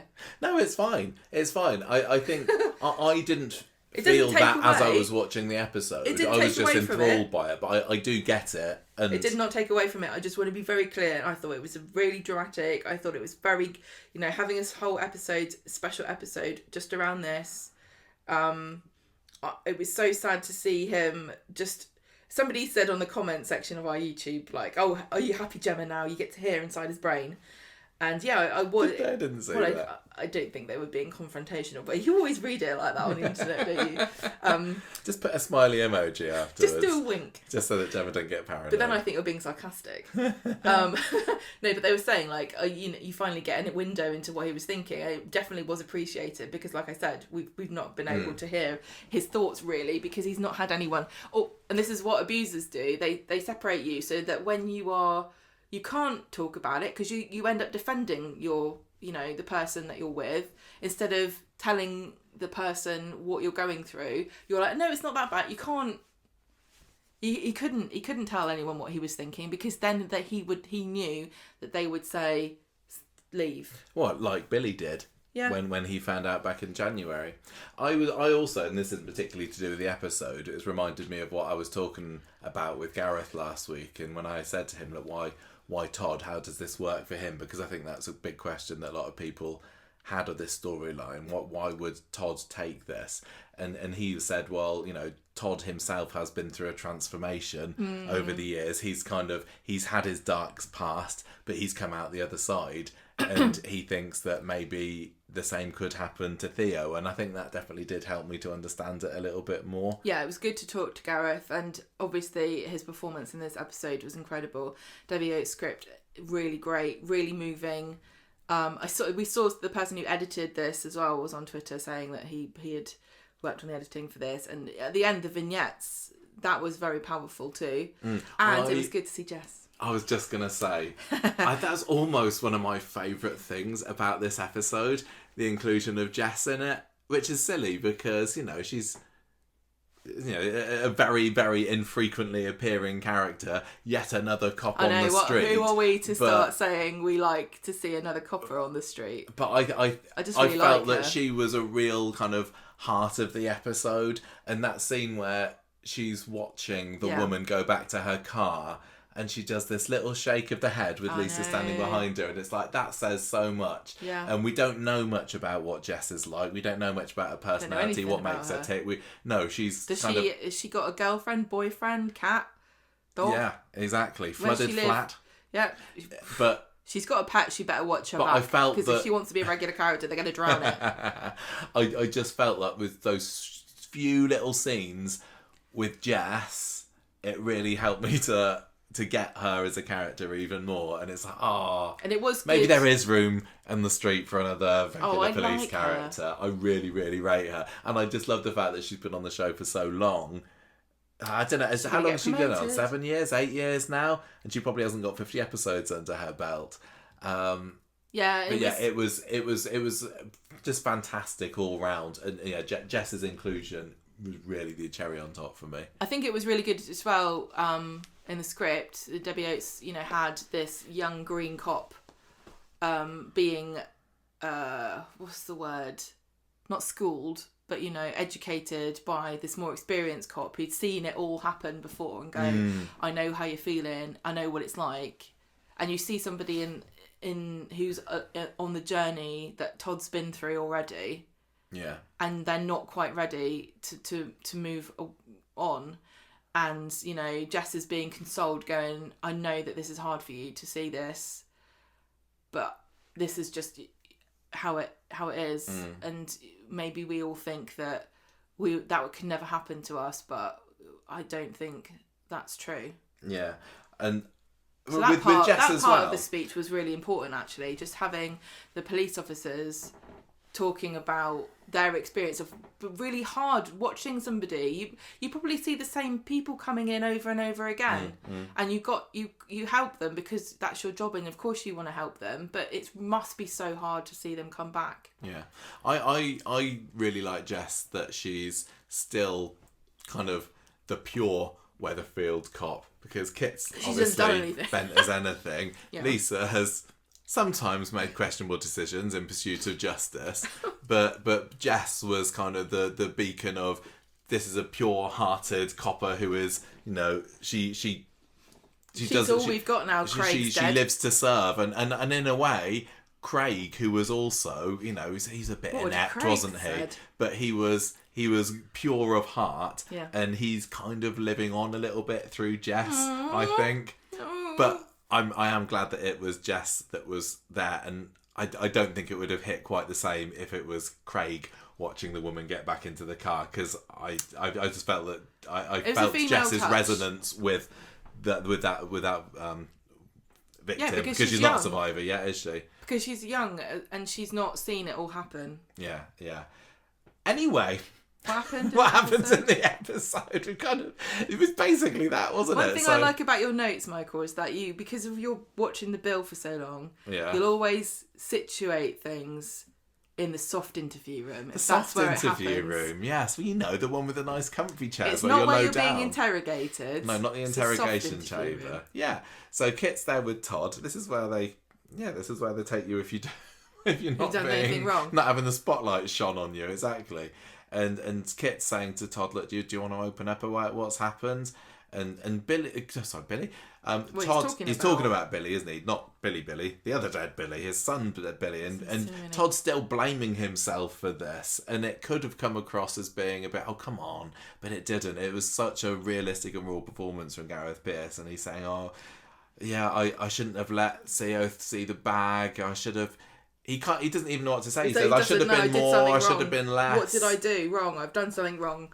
How can I should have said something. I should have explained. He's just putting it all himself. He's still, despite having escaped, he's still under Theo's spell, isn't he? Because he felt he loved him, and even towards the end of this week, he's saying, "How can I still love somebody who did this to me?" And you know, that's the really power of love, isn't it? For some people, it's really hard to get into that. So I hate you all the time, like, because when you.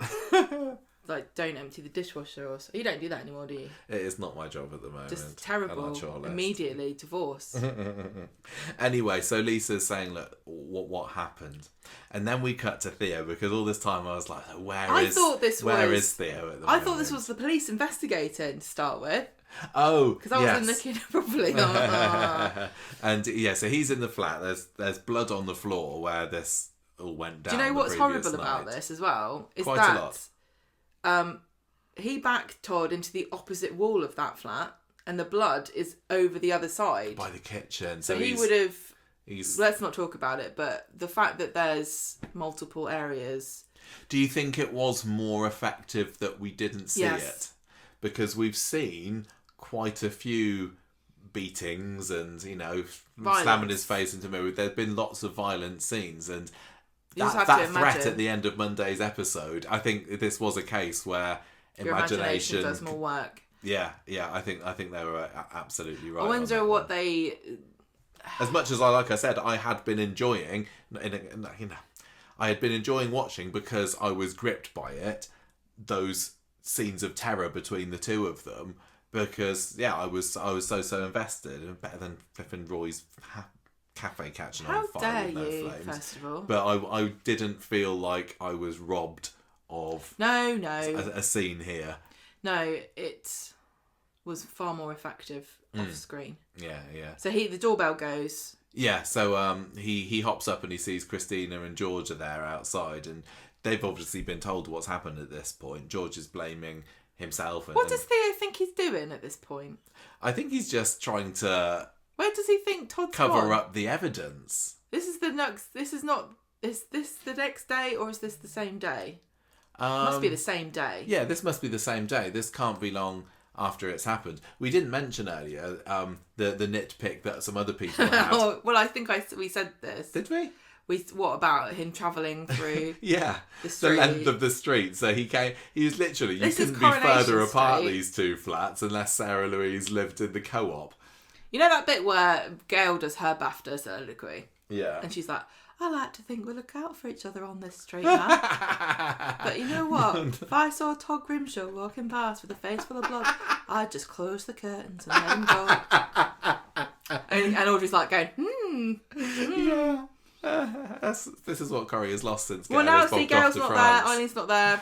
There's no curtain twitches in Coronation Street anymore. Nobody's scrapping in the street that might see him walk past. Yeah, so they Todd literally dragged himself. He couldn't even stand up outside Trim Up North, but somehow he managed to get himself from the corner shop all the way halfway down Victoria Street. That scene of her dropping the phone and running was really cool, but maybe she could have just been walking with Kit out of the bistro for a nice meal and see him and then taking him. I've got, even though it is ridiculous because people are always bumping into each other, I have got no problems with the way that scene ended. It was stellar. Yeah, I know. It didn't bother me.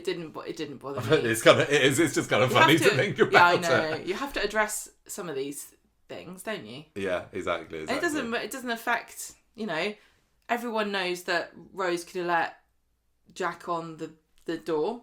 Yeah. But we still love that he died. Exactly. Don't we? We love that film. Fizz is there as well, isn't she? Because she obviously later in the episode is talking with Tyrone about his abuse from Kirsty, so she kind of learns about it. And obviously Jenny McAlpine has had nothing to do with this story so far, but it was lovely seeing a genuine kind of shocked and sorrowful reaction from her towards one of the neighbours. And whenever these things come out, you always get the character saying, "Well, what if I'd noticed? What clues did I miss?" That's kind of like what Gail gave that speech when Aidan had killed himself, and she was like, "How we didn't even see." And they didn't learn a lesson, did they, from that? Because they still didn't see what was going on. Didn't see it with Yasmin. They didn't see Mind it with Todd. Mind you, all the people that mattered knew what was going on. Yeah, they just couldn't do anything about it, which is why it was so frustrating. So Sarah's, there was a lovely, heartbreaking / lovely, well performed little scene outside the factory where Sarah Louise is leaving a message on Todd's phone, really isn't bad she? For Sarah. And then Gary comes along and she has a little cry with him and about what happens. all these little groups of people that really have, like, often in Corrie, once you're done with a relationship, that's it. You never even a new viewer wouldn't even know that they ever were together or anything. And so that bond that you get to see re-emerge. Well, it's like the bond that we've seen re-emerge with Sarah and Todd. That's what I was getting over the years. Well. So we're back in the interview room next, and Kit's being told by Todd that he kind of liked Theo's jealousy. He's like, I've never known anybody that liked me this much. And this is one thing that makes sense. We said something before about Todd has kind of really not had very many relationships. Like, Billy has been his longest relationship, and that didn't turn out very well. I'm trying to think. How long was he with? Skipped from boyfriend to boyfriend. I mean, there was he was with Sarah, and then he was he ended up leaving her because of Carl at the hospital. Was he with Marcus for a bit? I can't remember. But you're right. He's never had the kind of love that he thought he found with Theo. No. He never felt like, even when he was with Sarah, I think I would say that after Billy, she's been his most significant positive relationship. But obviously he was gay, and that was always doomed. I don't think that when he started with Sarah, he had really figured that side of himself out. They hadn't sorted out that was his story. No, they hadn't decided that was his story. But yeah, you know what I mean, though? Like, this is a completely different kind of relationship, and he's one of the few characters who's not had that because, various reasons, not being on screen and changing heads. Well, also, Todd, to me, hasn't felt like a long-term relationship kind of guy. No. He's kind of goes from one guy to another, and then he gets bored, he breaks their heart, he doesn't care. Yeah. Which is a little bit of self-sabotage going on in Todd's romantic history as well. But you're right, in this one, he thought that he had something, and he liked that Theo was being jealously possessive of him. And he's still defending him and saying, look, Theo doesn't want to be a violent man. And I suppose maybe I'm under Theo's spell the same way as Todd was saying, because I was saying before.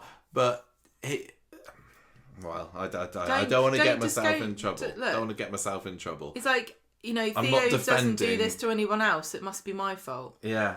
And they say, look, we need evidence for this. Well, have this happened before? Yeah. What proof have you got this happened You've spoken to a doctor, anybody know, their medical records, and Todd's like, well, no, when it happened before, Theo made me stay in the flat. He looked out for me. Didn't he go, though, to the hospital once? He did. Did he? He did, and the nurse or doctor, I can't remember, asked him specifically, have you been abused? Yes. And he was like, no, I haven't. Yes, he did. Well, wasn't that in the Behind Closed Doors episode? Probably. They would have a record of that. They're not going to be, but he said something different. They're going to be so accustomed to... I got a feeling, you're right, I'd forgotten about that scene, and I got a feeling that the nurse who asked him, when he, or she, I can't even remember that, got the answer from Todd, I got the impression that they didn't believe him. Me too. You can't push, like... You can't be like, you liar. Are you sure you're not being abused, you big fat liar? Yeah, exactly. So imagine if they said that. Maybe that will come into it. I mean, it's still very flimsy evidence, isn't it? They need hard facts. Well, I mean, it all depends on what happens to Theo next week, whether you're going to need evidence or not, doesn't it? Well, yes, that is very, very true. So anyway, Todd's kind of saying, he's just blaming himself. He's saying, I'd provoke him, I'd say the wrong thing.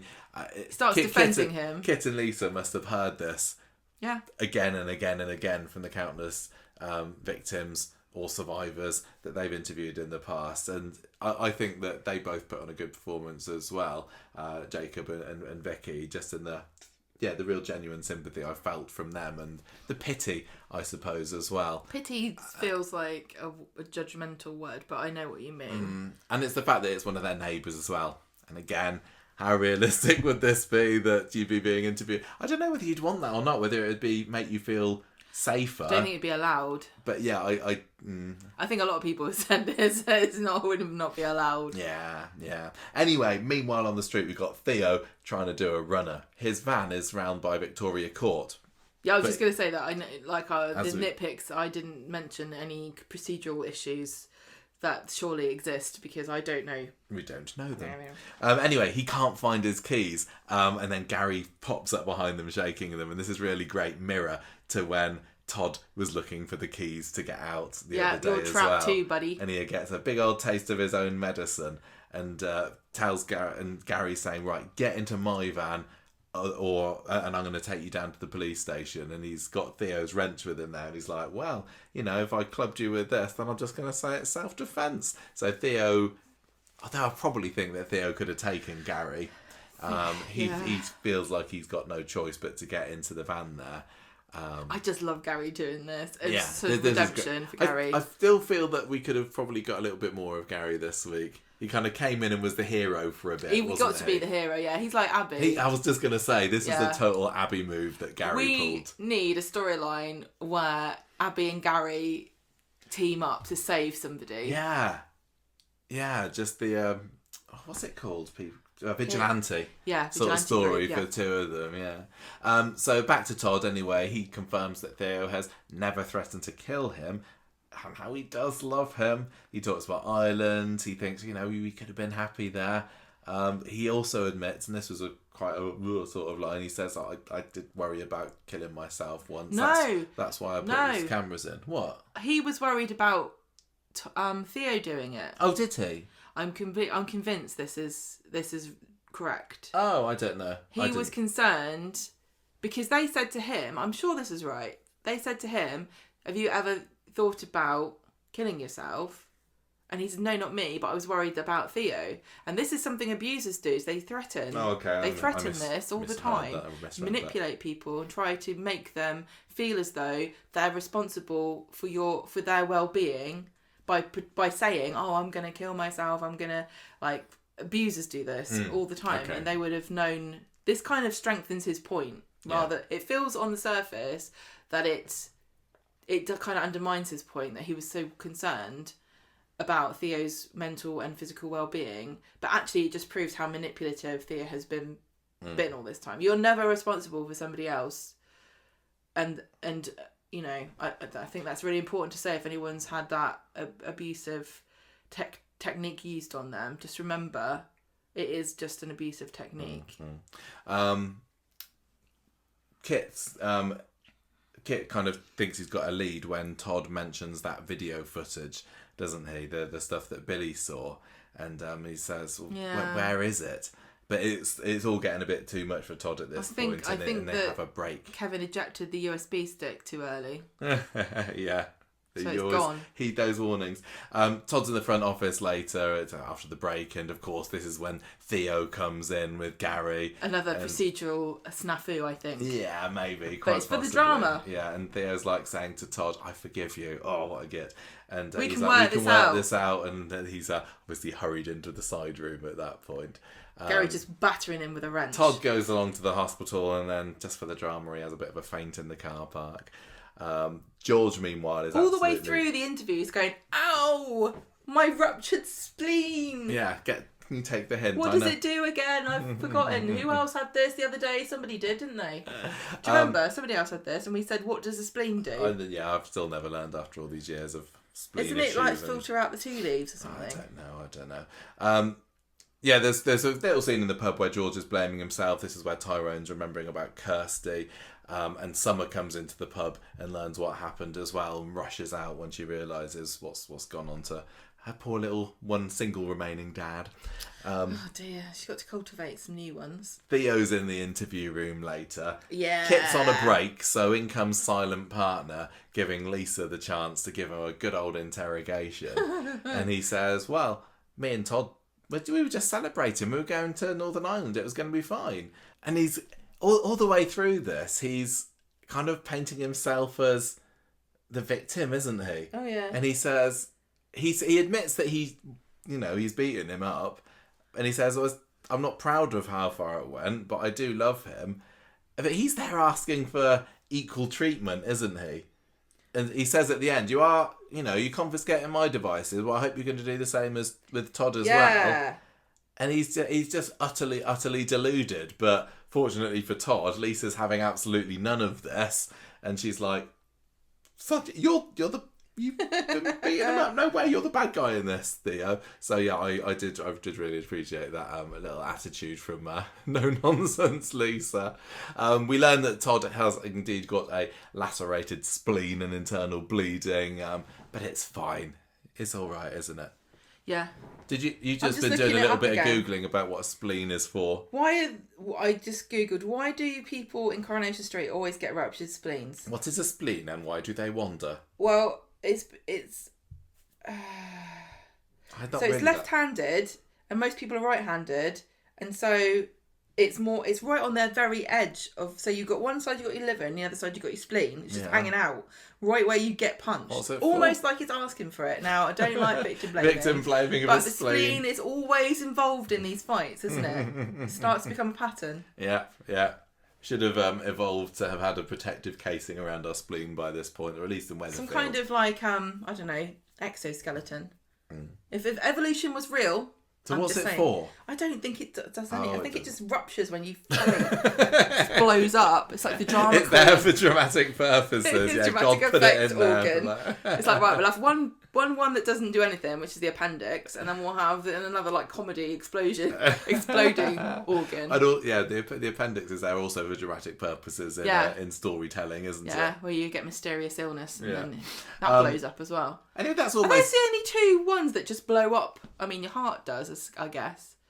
They're the ones that can blow up explode for drama, and people will generally be fine if they catch it quick enough. Anyway, that's pretty much it for the storytelling of the episode. What we're ended with is this soliloquy from Lisa that you were talking about earlier, and she's talking about, isn't domestic abuse rubbish? Is my abridged version of it, isn't she? Well, I can see you didn't write this episode.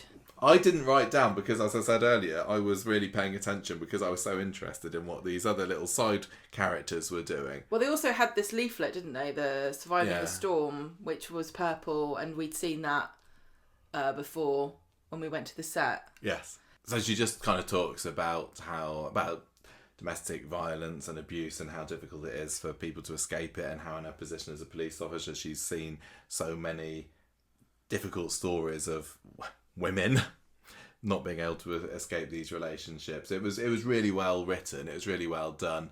Some people have suggested that it was her referring to the Becky storyline. I'm not personally in the camp that thinks that.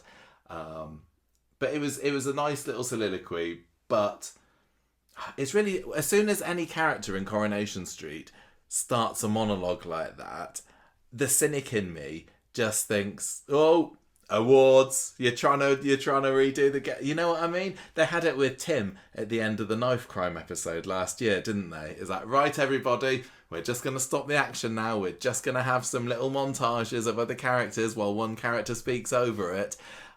It just doesn't feel right for a soap, and maybe it was fine when Gail did it because it was a bit new there, but I think it really is just the cynic in me going, oh, here we go again. I mean, which is a shame because the writing was great. It was really, really good. I'm sure I said this, but I didn't really like Gail's one either. I'm sure I've said this. Sacrilegious. Lots of people do. That's fine. It just doesn't work for me. Weirdly though, but you can still make a big speech and talk. I think it's the montage as well, and it's the way that it feels like you're being told a little bit of a, we have all learned a lesson today, haven't we, viewers? Like, kind of turn to the camera and say, if you haven't quite realised that today was an episode about domestic, like how could it escape your think notice? it's not as much of a bugbear for me as certain things like like the silly music and the dramatic the dramatic beats when something horrible and the wonky wobbly action cam and the CGI fireworks. But I think if they increase the frequency of these, I think it's still in a safe zone for me, which I'll be like, okay, I'll appreciate this. But if they start ramping this up, then I'm gonna have to have words. These go in the same box as music. It feels too artificial and like a dramatic technique to try. Like it's too feels too obviously. You can see what they're doing, it feels like a deliberate attempts to manipulate your emotions rather than just a natural conversation. Like allow you to feel, which you would do at this point. This episode was so good. You I don't know that you needed this bit. That's all I think about it. And the fact that it was Lisa and Jess as well, who have they ever spoken to each other? And Lisa's here opening up about domestic violence. She's probably going to go, right, Jess, now we're going to have to do your yearly appraisal. Performance management now, anyway. You're not going to make it, I'm afraid. So there are nitpicks with this episode, but I was so excited about seeing it during the day on Wednesday. I was gripped from start to finish. I wasn't let down in the slightest. It's just little nitpicks. Just never take it, but it also doesn't take away it was a super strong episode. Anyone who enjoyed this, it didn't take away from your pleasure and enjoyment because I had, a little tiny shopping list of things. Yeah, I just really liked the way it ended with Theo like. Oh yes, I forgot that. That was brilliant. Yeah, with the camera underneath him, and now I don't. Oh, and Todd looking at himself in the mirror. Maybe a little bit too. I wonder, and I don't, Weatherfield PD not the best. I think would be definitely part of many crime podcasts having completely botched investigations leading to people getting released. Kind of like they would definitely be the sort of cops involved in making a murderer. I wonder what they did with Theo. Did they look at his knuckles and stuff? Because if they haven't taken photos of them yet, he might actually be doing quite a clever thing by hitting the walls of the door of his cell to hide the evidence that it was him. But I think he's saying it is him. He did admit it. He's not hiding the fact that he's done it. I know, but just like that.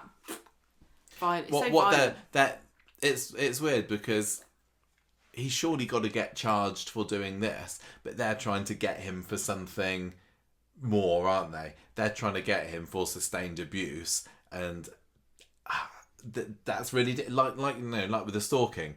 Sometimes it can be really difficult to get the evidence that's needed for that, even if they only had that evidence that Billy saw, would that be enough for the police? I don't know. This is how so many of these people get away with it, sadly. Not always. It's hard, and even when you're fully cooperative, like you say. And I'm, as soap fans, we know that Theo's going to get what's coming to him. This is what takes one way or another at the end. So. This is what takes the pressure off of these kind of storylines, I think, because they can get really overwhelming. And this is why I don't like medical storylines, because there's no redemption at the end. There's no justice will be served. There's no just world. There's no everyone gets what they deserve. Cancer's going to get what's coming to it. Yeah, it's not like, oh yeah, we've just cured cancer and like dementia's over now. Well done. This is why I hate medical storylines, because I do like this rosy world of consequences exist, bad people get punished, of a soap. If I want something different, there's so many other genres where that doesn't necessarily happen. But just it's really sad when that world of like justice is intruded upon by biology. Yeah, I know. Thursday's episode... I think that was a bit of a revelation for me then. Oh, there we go. Thursday and Friday's episodes were a little bit more low-key with Todd. We know he was still very much front and centre, but I think all of the major kind of drama and excitement of it was gone. Ooh. And I don't, excitement, is that the wrong word to use? But we were all very excited to watch Wednesday's episode, information, and it stores your red and white blood cells or something. Where are they going to live now? So Todd's talking to Sarah and saying, because he's in hospital, isn't he? Don't Google ruptured spleens with the image. You're obsessed. With images. Todd's admitting to Sarah in the hospital that he just doesn't feel safe. Theo could, and she says, no, look, Theo's going to be locked up for a long time, and Todd's not so sure about this. They really, really need that evidence. And yeah, Lisa decides to release Theo. She hasn't particularly got much choice at this point because time is out. So she says, well, you're free, but we've seized all your electronic devices in your flat. You can have them back when the tech team have finished with them, and you are forbidden from having any contact with Todd whatsoever. I wonder how long that's going to last. And Theo's still saying, no, you got this the wrong way around. I'm not the aggressor. And the way Lisa kind of looks at him is like, yes, you bloody well are. And we're going to prove it. So, yeah. So, Kit's kind of explaining about the evidence to everyone in the pub, saying, we need to find evidence, firm evidence of sustained abuse, and that might not be so easy. Mary declares at this point that Todd can come back and stay at number 11 when he comes out tomorrow. And Gary notes that Theo was definitely planning to do a runner yesterday. We need to find this. We need to get him sorted fast before he is over the hill and far away. So Sarah jumps in to try and be the vigilante at this point, doesn't she? But you like to say, come on. You like to say that Sarah's useless, and so many of her plans don't work. But she didn't know that Theo was going to pop up behind her. She didn't know that. Okay, whatever. She was really brave. She honestly was really brave, but she did annoy me because she gave it back to him. I might just run off with it. What's he going to do? I wonder whether she was trying to dress up as a Bistro Ninja. It's like, they'd all wear black, but all I've got is this one leather jacket, so I'm going to put that on, and then nobody's going to notice. That was a heart in your mouth moment as well, wasn't it? Where she's in the van, finds an iPad that's got some evidence on, presumably. Why would it? And then Theo jumps her, and I wasn't expecting that. And he's like, how dare you? She is super terrified. That was a great performance by Tina as he's leaning in on her. And having also been leaned in on by James Cartwright in the last week, I can, confirm that he can be a pretty terrifying guy, even though we know he's lovely. You weren't even stealing his iPad or anything. Just imagine what would have done if I was. So anyway, she passes the iPad back and legs it. Sorry, tablet, as they call it in Coronation Street. Tablet. Yes. No brands in Weatherfield for that. Everybody calls it an iPad, even if it isn't. I know. It's the brand name. What's it called when that happens? Generic. Like Hoover, yeah. Anyway, so Kit is a few minutes Sarah later for jeopardising the case, and she's like, well, I wouldn't have had to do this if you kept him in custody. And Kit's like, well, you screwed it up. We went back, we searched the van, the iPad was gone. He thinks that it's a setup. I don't know. What is that like? He thought it was a setup to get Sarah to... Maybe. I don't know. Wow. Seems to have worked anyway, because this is the last that we see of Theo this week, don't we? He's not in Friday's episode whatsoever. That all of a sudden Kit's like, oh, we can't bend the rules, Sarah. We can't be doing what we want. He's mad that he's shacked up with a woman who's not anywhere near as stealthy as him when it comes to breaking the law. He's probably quite relieved that she's not sneaky. We don't want your girlfriend to be sneaky, do you? No, this is true. You'd be like, oh, you're so adorable. You can't even steal an iPad from a... that's what you want in a girlfriend. You don't want her to be a Bistro Ninja. Friday's episode is when we see number 11's grand return. Todd's got back from the hospital. This was, again, really, really great scene. And I will go on record by saying that Mary was super in this scene, and she was really kind of sympathetic. She's kind of riddled with guilt that she didn't intervene sooner. Everyone is the same, but I was just waiting and going, oh God, Mary, don't say anything stupid. Don't talk about your mum. Don't drop an anecdote about Ben Shepherd. And she didn't. This was Mary doing some serious acting without having to pull jokes, and yeah, absolutely loved it. So props to everybody involved there. It was such a lovely, warm and supportive environment that Todd was going back to, wasn't it? After the horrors of the flat that he's been confined in all this time. It's the house that he spent, a good proportion of the past 25 years living in. It's got lovely Christina. It's got lovely George, who's basically his surrogate dad, isn't he? Mary's there. It was Mary's there. He's got hot chocolate with those little marshmallow things in. She's also got known whippy as cream. Marshmallow. Yes, she Christina, is. I can't backstab. believe it. Christina Backstabber. is undermining us by calling it whippy cream. We don't call it that in this country. I think we established on last week's podcast that Christina. squirty cream is what we Brits That's the call only it. thing that is allowed. Whippy cream. I'm not What sorry, is this? Christina. You've lost me, love. No, I thought that was a very on brand for Christina to say. Whippy cream. Anyway. You like a bit of whippy cream and some mini marshmallows on your hot chocolate, don't you? Love it.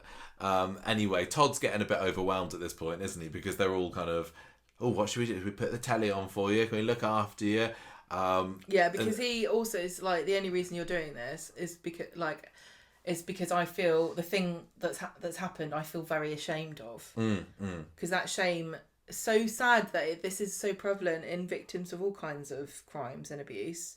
You just feel like you've done it to yourself, or it's your fault. It's just so horrible. It's such a horrible trick of the human psyche, isn't it? To blame yourself when something like this happens to you. They end up going around the flat, George and Todd. George blows off his one chance of saving Shuttleworth from imminent There'll be liquidation. another stiff along tomorrow. Well, you wait a week and it's been fine. Wouldn't it be ironic if he closed down next Wednesday, the day before? The day before the big murder. Little does George know. What if he just watched the trailer? He'd see it was in it. He's like, I've shown this to my bank manager, and he says that he can let us skip let through you keep one going month. just for a little bit longer, I didn't know as you were I've part heard of that the there's a big flash story. forward murder. Anyway, they go along to the flat, and Todd is just terrified, isn't he? Returning really back hard to the scene of the abuse, and he like, he goes back into his kind of like feral. He's like a rabbit. He's like a little rabbit. Yeah, he's kind of looking out the window, peeling back the prey blinds, because animal. hunched up, Like being hunted. Like he's looking everywhere. Yeah. Hearing sounds. Well, there's the doorbell goes, Yeah. doesn't it? And he kind of Jangles. immediately flinches. But it's just the George just the says, delivery "Just my man. cheese alarm. Calm down." And so he kind of escapes and has a bless bit of a him. panic attack on the wall outside. Was it a panic attack? Well, he says later it wasn't a panic attack, but What was it then? I don't know. Spleen again. Know. But anyway, they go back for their hot chocolate later, and things are fine. And I love the last scene of Todd in the episode where everyone's kind of having a laugh about Mary and her golden round. Oh yeah, take another shot. Mary threatens to see Theo off if he comes round. Yeah, that's it. And Todd's like, anyway, the last shot is Todd kind of chuckling along with it and going, I've missed the daftness of this place. And after everything he's been through for the past year, in particularly the past, I guess, 6 months of it, this was a really lovely, heartwarming. Yes. And I think is It what was the nice story to see him needed. relax Yeah, among friends. I'm glad that the story, because the episode could have ended with a bit of a cliffhanger, like, oh no, they haven't got the evidence that they think they need, or anything like that. That's true. It didn't need that. What it needed is, after a very very tense and gripping and heart in mouth episode, we needed some kind of okay, he's going to be all right, at least over the weekend, just to see us through until Sunday's visit to Weatherfield. So what a great old week for that story. And that's the end of the street talk. No, it's not. That is just the first storyline. We've got plenty more to cover. I've still got a lot to say about the flat fire for Paul Roy.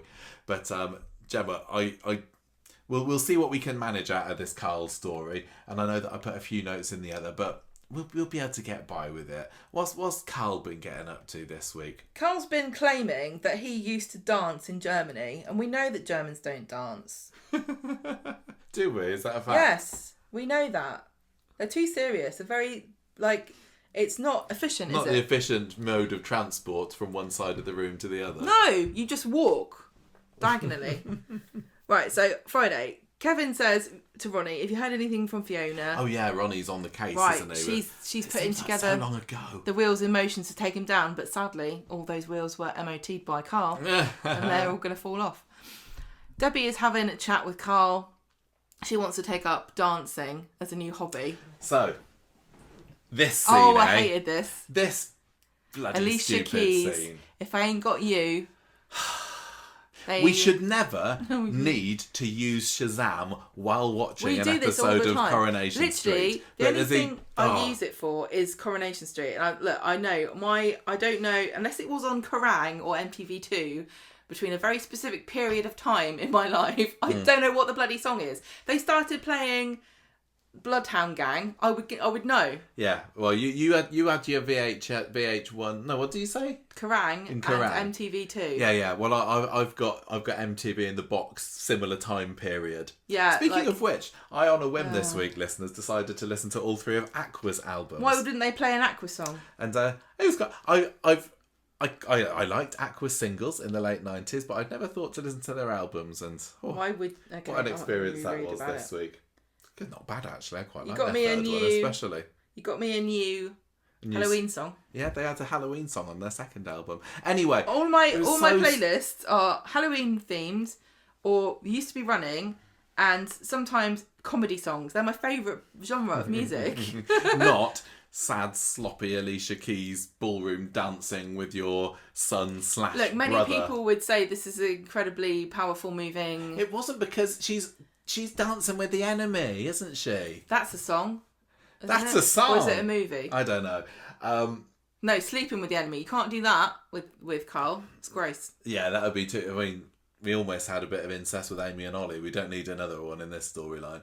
But honestly, why did they do this? It wasn't why so did much. they have? It's the music that gets played. It wasn't so much that they did it at all, which of course, no. But it's the way that it became. Oh, what is it? Diegetic, and then it became the other way around. I can't remember. Yeah. It was part of the scene, and then it took over the entire. Like there was no music, there was nothing else. It was clearly not coming from something that we were hearing it. Yes. It was just played over the top of everything. I think if they'd have got up and danced, stop using your money. It still would have been cheesy. Stop! Don't have them dance, and stop using the budget on bollocky music. If we want to listen to Alicia Keys, we can. We know where she is. She's down the road. She does gigs every week. I've been to 3 this week. Ronnie's there, isn't he? Kind of watching on and just crying, going, I hate this song. he. I don't have a problem with it. Takeaway Just to be from clear, this, I don't have a problem with Alicia Keys. His takeaway from this Don't beat me up. is Debbie still loves Carl. We wouldn't have known, mother-son kind of Let's way. be fair. How would we have known this without the music? I think we could have managed it somehow. It's not like they can act, or it's not like the scriptwriters can do, write really good lines. Dialogue, no. Let's just throw in a sad dance. It's not like if we literally need Mary's golden hammer to get it into our brain, she could have just gone, Carl, I love you, and we would have saved so much money on Alicia Keys. She's laughing her way to the bank. Along with, what's her face? She's Annie Lennox. waltzing all the way to the bank, isn't she? To her own music. Annie Lennox and, Leonard Cohen, who was the person who did the music for the trailer. Now, that I'll forgive him that, because that's good. I like trailer music. Can't have a silent trailer. If ITV needs to save a bit of money, then I'm going to say music rights. Just ditch it. I'll write a song or something, a comedy song. But come on, sorry. We had those George Formby guys. Oh yeah, at the weekend. Saturday. They could do it. Is that out of copyright? Don't know. Let's look into it. Later on, Ronnie tells Kevin he's asked Fiona to just leave it. Doesn't feel right because of how Carl makes Debbie feel happy. And Carl comes in and he's just like, I just heard from Fiona that you've been trying to set up something to get me when it ain't worked. And he's also, Summer is also not happy to see him when she walks into the Rovers because she is onto him. And he says, look, you got a problem with me, just deal with it. Then he confronts her later in the street and says, don't know what you've been told, but it's not my fault what happened to Billy. In fact, if you're looking for someone to blame, look a lot closer to home. If I was her, I would say, you could just tell me. What do you mean? She's a smart cookie, though, isn't What do she? you mean? She's able to figure it out pretty quickly. Billy killed himself in the van. That Summer's robot did it. That's why it's absconded from the Exterminate. flat. Yeah, All along, it's exactly. been a Dalek. It's kind of a similar shape to a Dalek, actually. Yeah. If this was Doctor Who, that thing would turn into a Dalek. You know it would. It's all right. He's got a little guard dog as well, now, hasn't he? In the shape of Hacker. Yeah. Right, on Monday, I always think of Summer's robot as being non-binary. To be honest with you, I do. Genderless. Yeah. Carl comes into the shop and and Summer says, "I've worked out that you were referring to Theo." See, look, she comes up with it herself really quickly. This is what happens when you've got no one living in your flat with you. Yeah. Carl says he heard... Has she got a big board with photographs connected by bits of string? She's there puffing on a cigarette with bits of red wool going everywhere, going, who's close to home? She's got a map of the street. She's got it off Google Images. She's been Deliverooing. She's got a little sextant or a ruler or something She's looking at the moon. Yeah. Phases of the moon. It's Theo, isn't it? It's talking Theo. about Theo. Yeah. He says, yes, I heard him apologising to Billy's corpse the night before the funeral, and I reckon I can get him to confess. I'll give you Theo's head on a plate, but I need money. I reckon you must be loaded because of Billy's life insurance. So I don't like to brag. Give me 10 grand. I wouldn't brag about it on Coronation Street if I'd suddenly come into a load of money, because there's normal. going to be somebody somewhere who needs it. Oh, I need that exact amount of money. That's a coincidence. How much money do you think she's got? I don't know. I reckon she's got 100 grand. Yeah, that sounds about right. That's 10 grand's nothing of that. Yeah, especially if it gets Theo She's got sent down. She's got 50 grand in premium bonds. She's got 20 grand in an ISA. She's smart. She's got the rest in Bitcoin probably. She's canny, that girl. So She's bought herself a lifetime supply of insulin. Maybe she's signed up for a lifetime membership of the National Trust, because I was thinking about doing that, but the longer you leave it, the less it's worth doing. True. Then he comes in and Carl scuttles off. Then we get Debbie summoning Sally, Glenda and Christina to the pub for a meeting, and I love this. This is great. I hope this actually happens, but I'm sure it will just be tragic. I'm sure it will either not happen or it will just be talked about but not seen. Oh, I don't know. They're all going to go on holiday, aren't they? They're like, we're not doing any more songs. We're going on location on holiday. Oh, just imagine. They went on location for the wedding. Maybe all the location is just all the location budget has just been funneled into this story, and we will see it. Do you think off that to Torremolinos or go to Tenerife and see Jenny? Where would Debbie go? Because she seems to be making a point that she's loaded. I don't know where. I know that she's a highfalutin business lady and everything. Well, she's not going to go around. She doesn't want like some cultural holiday, does she? She just no, wants of course a nice. She's not. Where she goes to like Bali. Place. Yeah. Bali. I don't know where. Where do rich people go? Marrakesh. That's where she said that. I think that's where Sue Devaney said that she imagined Debbie got her picture from. Right. Yeah, I don't think she'd. I don't know, Debbie. I think she'd go to Dubai. Do you reckon? Yeah, probably. Even in this climate. No one's going to be able to go anywhere. We haven't got any jet fuel. She better hurry up or just go on the ferry. So, yeah, she wants to go on holiday. And they were like, yay! But nothing happens of that afterwards, does it? But I'm all here for it. I think that's when they want to give Sue Devaney a little bit of a rest. Isle of Man. Yeah. A classic Corrie location. They all celebrate. Bernie comes in and says, right, go and sort Carl out because she said something horrible to Summer. Then Carl comes into the pub and goes, no, I didn't. Because Bernie says he's told Summer that he wants some of the money. And he said, no, I never said that. I just said, I wish I had money. I wish I had someone who's died and leaving me money. Wink, wink, mum. Even if he said that, it still would have made him sound like a right git, wouldn't it? Like saying, you're lucky that your dad's died. Well, that's basically what he's claiming that he was inferring. It was a joke, he says. Debbie's not happy. And Bernie says to her, you got to wake up. He's taking you for a ride. So on Thursday, she summons him to her flat. And he's really cagey about this. And then eventually he comes out and says, okay, right, so I heard someone confessing to killing Billy. And Debbie's like, what? Billy was murdered? What are you talking about? That's me acting, do you like it? And he says, I can't tell you, I need the money off Summer. And Debbie's like, look, you left me to rot in prison and you knew all this was going on. You should be ashamed of yourself. Get out of here. And Ryan's there as well. And when she gets rid of Carl, she sits on the sofa and she has another absence seizure. And she has to go to bed. Ronnie comes around and they're all worried. And Ronnie's completely blaming Carl for stressing her out. I feel really, really bad for Ronnie in this story because Honestly, he can't win. No, you're right. And he's he just can't. watching this car crash happen. Yeah. He's watching his wife be taken advantage of by a scumbag of a son. Yep. And she's just letting it happen. He can't do anything because... Well, no. You know, she makes her happy, like you said. Right. And any kind of intervention stresses her out. And he said, I wish I got rid of him when I had the chance. And he says, I'm going to kill that Carl. Gosh. Maybe next week on Thursday. Yeah, I've put it in my diary. So Carl goes to visit Summer in the shop and she's not happy about this. And he says, Theo's walking free at the moment but my offer still stands. You think that 10 grand's worth putting your dad's murderer away? Sounds good to me. And then Ronnie finds Carl in the pub later and says, get lost, buddy.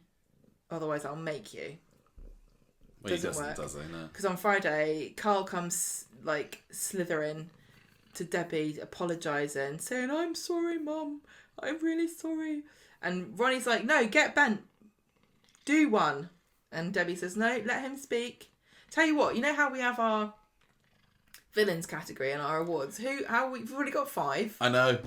How are we going to deal with this? I don't know. And there's Mal as well. Yeah. And surely there's going to be more to come.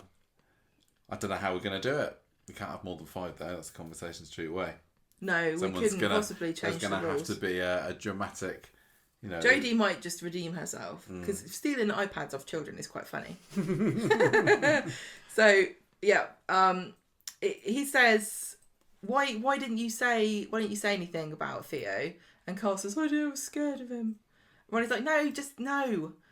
And then Carl says, "Ronnie threatened to me," and Debbie's like, "Oh my goodness me!" And she shrieks at Ronnie. She gets really upset when he's trying to tell her that he was only trying to protect her. And she strops off, and it looks like they've kind of broken up a little bit. Well, yeah, he ends up in the Rovers in the end, doesn't he? The baby boys. Yeah. Yeah, he's gonna go and go to the pit that is number 3, the place where characters go to never come out. At the very end, they'll be all right. I thought, for a week's time, maybe it's not going to be a problem anymore, Ronnie. Maybe. Summer and Carl. I thought this was Carl meeting Megan. I did as well. And I was like, what have they got to do with each other? I think it's because they both wear white coats and they're blonde. There's too many blondes on the street at the moment, aren't there? Yes. No, it's fine. Summer and Carl meet in the Ginnell and she says, I'll go through with the plan, but I'm not paying you until he's locked up. And Carl says, deal. So now, Theo's got 2 problems. He's got the fact that he's in trouble about Todd, and he's kind of on the run and he's homeless, and he's got the fact that Carl is now breathing down his neck. Yeah, the walls are definitely closing on. But to me, I don't think that Carl cares. I think he's going to just try and trick Summer out the money. That's the most important thing for him. He doesn't care about Theo. I mean, he does want... It makes sense for Theo to be sent down for Billy's death if it gets Debbie off the hook. Nobody cares about that anymore. Because although he does see his mum as a walking, talking cash machine, I don't think he wants to see her in prison, and this is an opportunity for him to redeem himself in her eyes, maybe get a bit more money out of her. But I do think there is some genuine familial affection there. He just is thinking of himself first, more than anybody else, isn't he? I think that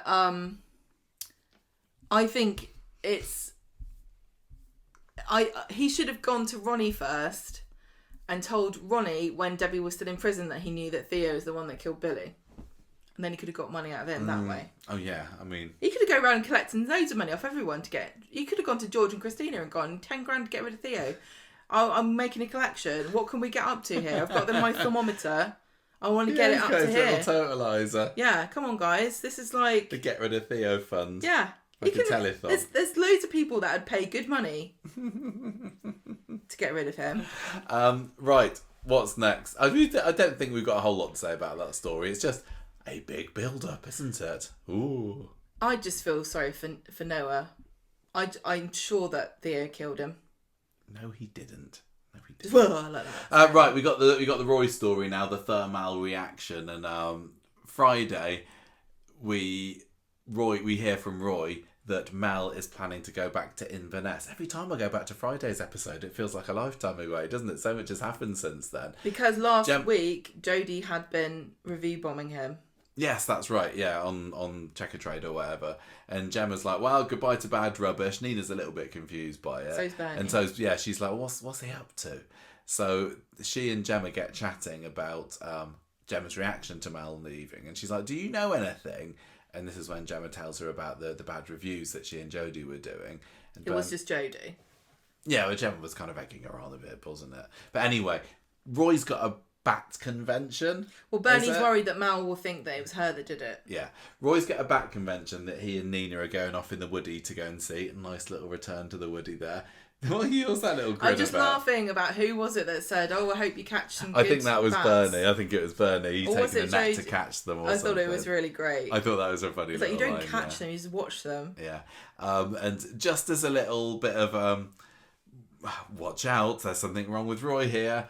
Hope he doesn't get caught up in a load of smoke. He does have a bit of a cough on Friday, doesn't he? It was, yeah. Oh, if you ever get a cough out of nowhere, maybe you're going to be in a fire. Mm-hmm. So Mel does what Mel does best while they were packing up the Woody, which was staring at the corner of the street, lurking away. We make fun of him for doing this because he also did this through the windows of the cabin, didn't he? Yes, that time? Devon cabin. But it does occur to me that from time to time, when I'm quite invested in a scene, that might be exactly what I look like when I'm watching Coronation Street. It's this dead-eyed stare, intense stare at people that don't know that I'm watching them. How different are we? You're right. How different are we? So Sunday was where it all goes to this was just... I can't believe it. I can't believe what they did here. So Jodie in the morning lets herself into the cafe. No electricity, it turns out. And she's surprised to find Roy coming down from upstairs. Apparently he went along to the bat convention, but he's got his fever, so he's come all the way back to Weatherfield again. It's all been cold off. Can give us COVID, we can probably give them the flu. Exactly, he didn't want to risk it. No. So he's like, oh yeah, looks like Mel didn't do such a great job on the electricity here as he said he did. Maybe those reviews were well earned. Jodie tells him to get back to bed. He's clearly sick. She puts the sign up, shop's closed. And Mel is watching on from Seb's garden. He doesn't know that Roy is in there. So it's the perfect spot to do a little bit of arson. Arson around. A little bit of arson around. And yeah, later on in the episode, Carla's walking down Victoria Street. And what do you know? There's a whole load of CGI smoke billowing out from the windows above the cafe, and oh my gosh, this looked dreadful. I don't think I've got any more to say about it than I did on the short, and I'm probably feeling less fuming about it as I was when I recorded that on Sunday. You were so gross. It was silly. It was embarrassingly terrible how bad that smoke looked. It didn't look in the slightest bit realistic. And then you have the going into Roy's bedroom, and it's there puffing from underneath the door. I thought he was being haunted by Hayley's ghost. It was stupid. It looked absolutely terrible. And as I said then, if you're going to do a fire, do a fire. We've seen some truly epic infernos on Coronation Street. Last year, I did have a moan at the Platt fire because of the amount of CGI enhancements there were, but at least they had a couple of flames. This fire had nothing apart from smoke. They say there's no smoke without fire. Well, there was in this episode. What was happening? I don't know. Was anything actually on fire? It was awful. It was absolutely terrible, and everybody should be ashamed of themselves at Coronation That's really Street rude, Michael. No, okay. It's not the people's fault. Would you say it's not their fault that ITV hasn't got enough money for a fire? But I'm gonna say, if you can't afford to do a fire, don't do a fire. I was not emotionally invested in this. I was just watching it saying, this looks ridiculous. Roy's flat is supposedly ablaze. We didn't even, they couldn't even get Roy's flat out because the set hasn't been set up. So what we did get to see was Roy in his bed. And again, props to them for remaking up Roy's bedroom for this. I don't really see the point of it because I could have got that Roy was trapped in his bedroom without actually seeing him there. But it made no sense. Because later on, Jodie comes walking around on the street, and this is after Carla's been trying to phone up Roy and not been getting anywhere with it. She walks around and's like, Roy's in there. I need to go and rescue him. So she bursts into the shop. Mel's there, splashing petrol around the. So has he been? How did he get in? I don't know whether that's been established. No sense. How is he still throwing petrol around if there's a fire going already? Well, I'm imagining what we're supposed to believe has happened is he's somehow got into the shop. He's gone upstairs, set fire to the flat first. Didn't notice Roy was there. Didn't notice that Roy was in the bedroom. He only wanted to set fire to the bits in the lounge. Albums. Yeah, and then he goes downstairs to carry it on. But he's not the smartest of villains, is he? Because it was clearly very smoky. He would have thought that somebody's going to have noticed this by now, but he was just kind of, yeah, whatever, taking my time, splashing it around. But again, I don't know a whole lot about how fire works, though I have done my annual training. But why was there a load of smoke in the cafe if the fire was upstairs? Smoke goes everywhere. It didn't make any sense to me. And it just looked so cheap and tacky. Oh my God. Would you say this is the equivalent unnecessary of going and doing a bunch of interviews without using an actual microphone? Don't bring that up. Don't bring that up. I know. And then it also seemed to be at the end of it. We all make mistakes. Like, well, that's the end of Mal. Because he kind of runs out of the cafe, does a silly little Scooby-Doo jog right into the arms of... it was Kit, wasn't it? Why is Kit there? Kit just happens to be there. He doesn't even know what's been going on because he's only just got there. Just somebody starts running and he just a cop. He's like, right, you're nicked. Yeah, it's like when an animal sees another little insect buzzing around. It's like I don't know what you've been doing there, but I'm going to catch you. I don't know why I want to catch you, but you're moving. It's instinct. Yeah. And as Mel is led away, he's like, you're going to regret this, like he's Sideshow Bob or something. And that's the last that we see of Mal. I don't know whether we're going to see more of him. The storyline definitely doesn't feel like it's over, but I wouldn't put it past Coronation Street for that to be the end of Mal. You know what I mean? Yeah, I know. Yeah. Like we've got the big climax to this story is Roy's rolls. Roy's is ablaze. We've not had they have had a fire there before. Becky was in one before. It was the most shoddy climax, like stunt in most inverted commas as I can manage. Honestly, absolutely dreadful, absolutely terrible. I don't know. Not dramatic. Any sense of drama was just obliterated by me going, what shoddy special effects. And again, I'm very sorry to the special effects people. We're probably doing it with no money. Yeah, exactly. But do you remember when Stu was setting fire to Speed Dial a couple of years ago, and it looked like they held a match in front of the camera? Yeah. They didn't even bother to do that in this. Like it's more like a vibe. It's more like a vibe of fire. A vibe of smoke. Yeah. Utterly dreadful that was. And if this is the future for Coronation Street stunts, I say, don't do them. Is this Corriedale's fault that this has happened? Is this the stunt budget for the year gone? This is Alicia Keys' fault.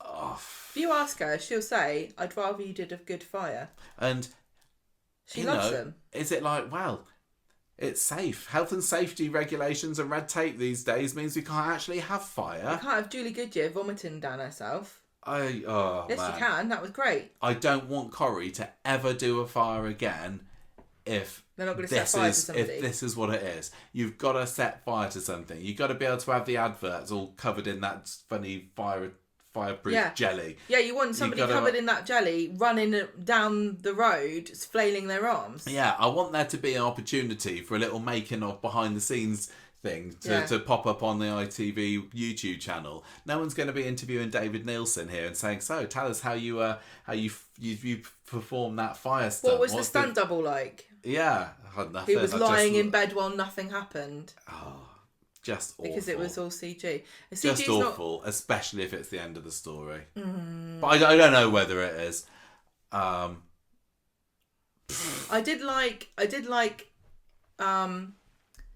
Carla running up and like worrying about Hayley's things. I thought that was a really sweet touch. Yeah. And again, to remind us of his great link, their love for each other. Well, there was the little scene in the hospital later where Roy's asleep in the bed and Carla's there holding his hand and crying. Yeah, that was really lovely. She's got her wedding coming up and she's almost lost the person she thinks of as a father figure. Yeah, exactly. Well, she can't have Johnny walking her down the aisle, can she? Everyone just dies. Yeah, terrible stuff. And Bernie blames herself for everything that's gone on. It's not your fault. You're not taking up the budget. So she visits Roy in hospital on Monday, does Bernie, and Lisa and Carla and Nina are already there. Lisa's probably a bit moody because she's like, I've got work to do. I don't need to be involved in this. I'm not the one with a long-term relationship with Roy. 15 years. You're going to inherit him. She is, isn't she? Yeah. She says, look, Bernie, do I need to know anything about Mal? And Bernie is clearly being very cagey about this because of all their history together. She's like, look, I burnt his sausages the other week, and ironically, I think that this was revenge. So at the station, we learn that Mal has been pointing the finger at Kit for this attack the other week. And correctly so, because it was Kit. But he's just like, oh, well, he's just got it in for anyone that's connected with Bernie. He's got a really good point here, and it was actually really clever how he thought on his feet for this, because he says, first of all, we blame Dev, want Dev, then he blamed Bernie, want Bernie, then he's blaming me. Mm-hmm. It's clear he's just making it up at this point. Well, Lisa doesn't believe a word of it, does she? She's like Browning, who I think is the new DI, is convinced by this story. But I'm not. And if you're not convinced, luckily they managed to put this this suspicion between them aside for Wednesday's episode where they had to team up to save Todd. Well, interview him anyway. This wasn't the same episode though, was it? No, it wasn't. It wasn't. This is a couple of days later. Yeah. What episode is this? This is Monday. Right, okay. Yeah. So Roy's at number 6 later. He's fine. Like, what was the point? Well, it's really sad that he's lost so many beloved things. Do you think that this is what's from a viewer's point of view? There were reports a few weeks ago. I don't know whether you saw them about Roy's rolls is going to be set ablaze, but this is a bit silly. They said it in the episode, so I don't think this is a spoiler. But yeah, we have been to the Roy's roll set since, and there's literally no damage to it whatsoever. What they've done is damaged the set that we've barely seen in the last few years. And is Roy going to get a new flat? It is sad that he's lost all this. Lost all his things. But why did we need that? Why do we need to be wallowing in the misery of Roy losing the possessions that he gathered with his beloved Hayley? Just for drama's sake? I don't know. Maybe there's going to be more reason for it, but the thing is, a stunt like this, you've done it now. You're going to have to wait years to be able to do this again with this set, or to have, yeah.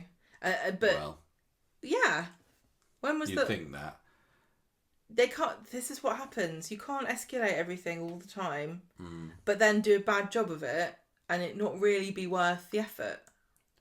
Yeah. To me. No, it really feels wasn't. like you're backing yourself into a corner. And it's just left... For what purpose? I'm not sure. I do love Roy's flat. I don't need this. There's enough proper misery and drama and all the other storylines. I don't need it. Yeah, I don't really know where this is going, because Roy just kind of moves in. He moves into number 6 and wears hoodies for the rest of the week, which was quite amusing to me, actually. But yeah, we get the scene. Oh, and he's like, what happened to Hayley's letters? And it's like, they're gone. Photo album, yeah, barely anything there. And then the story kind of moves on to Jodie, who I have included in this because Lisa's looking for her warrant card, isn't she? Which Jodie has stolen, and she makes good use of it on Thursday's episode, doesn't she? When she arrests... No, she doesn't arrest, sorry. She steals this iPad from a kid in the precinct. Excellent work. Because Lily has declared that she wants a new iPad, so Jodie is like, yeah, have this one. I did enjoy her confidence at being able to just whip it out and take whatever she wanted. But anyway... well, Jodie's being lauded as the hero of the hour, isn't she? Yes, yeah, she was the one that rescues Roy from the flat. And Lisa's like, I definitely don't trust Kit. Mm-hmm. And she's looking for her warrant card. I've said all this, basically.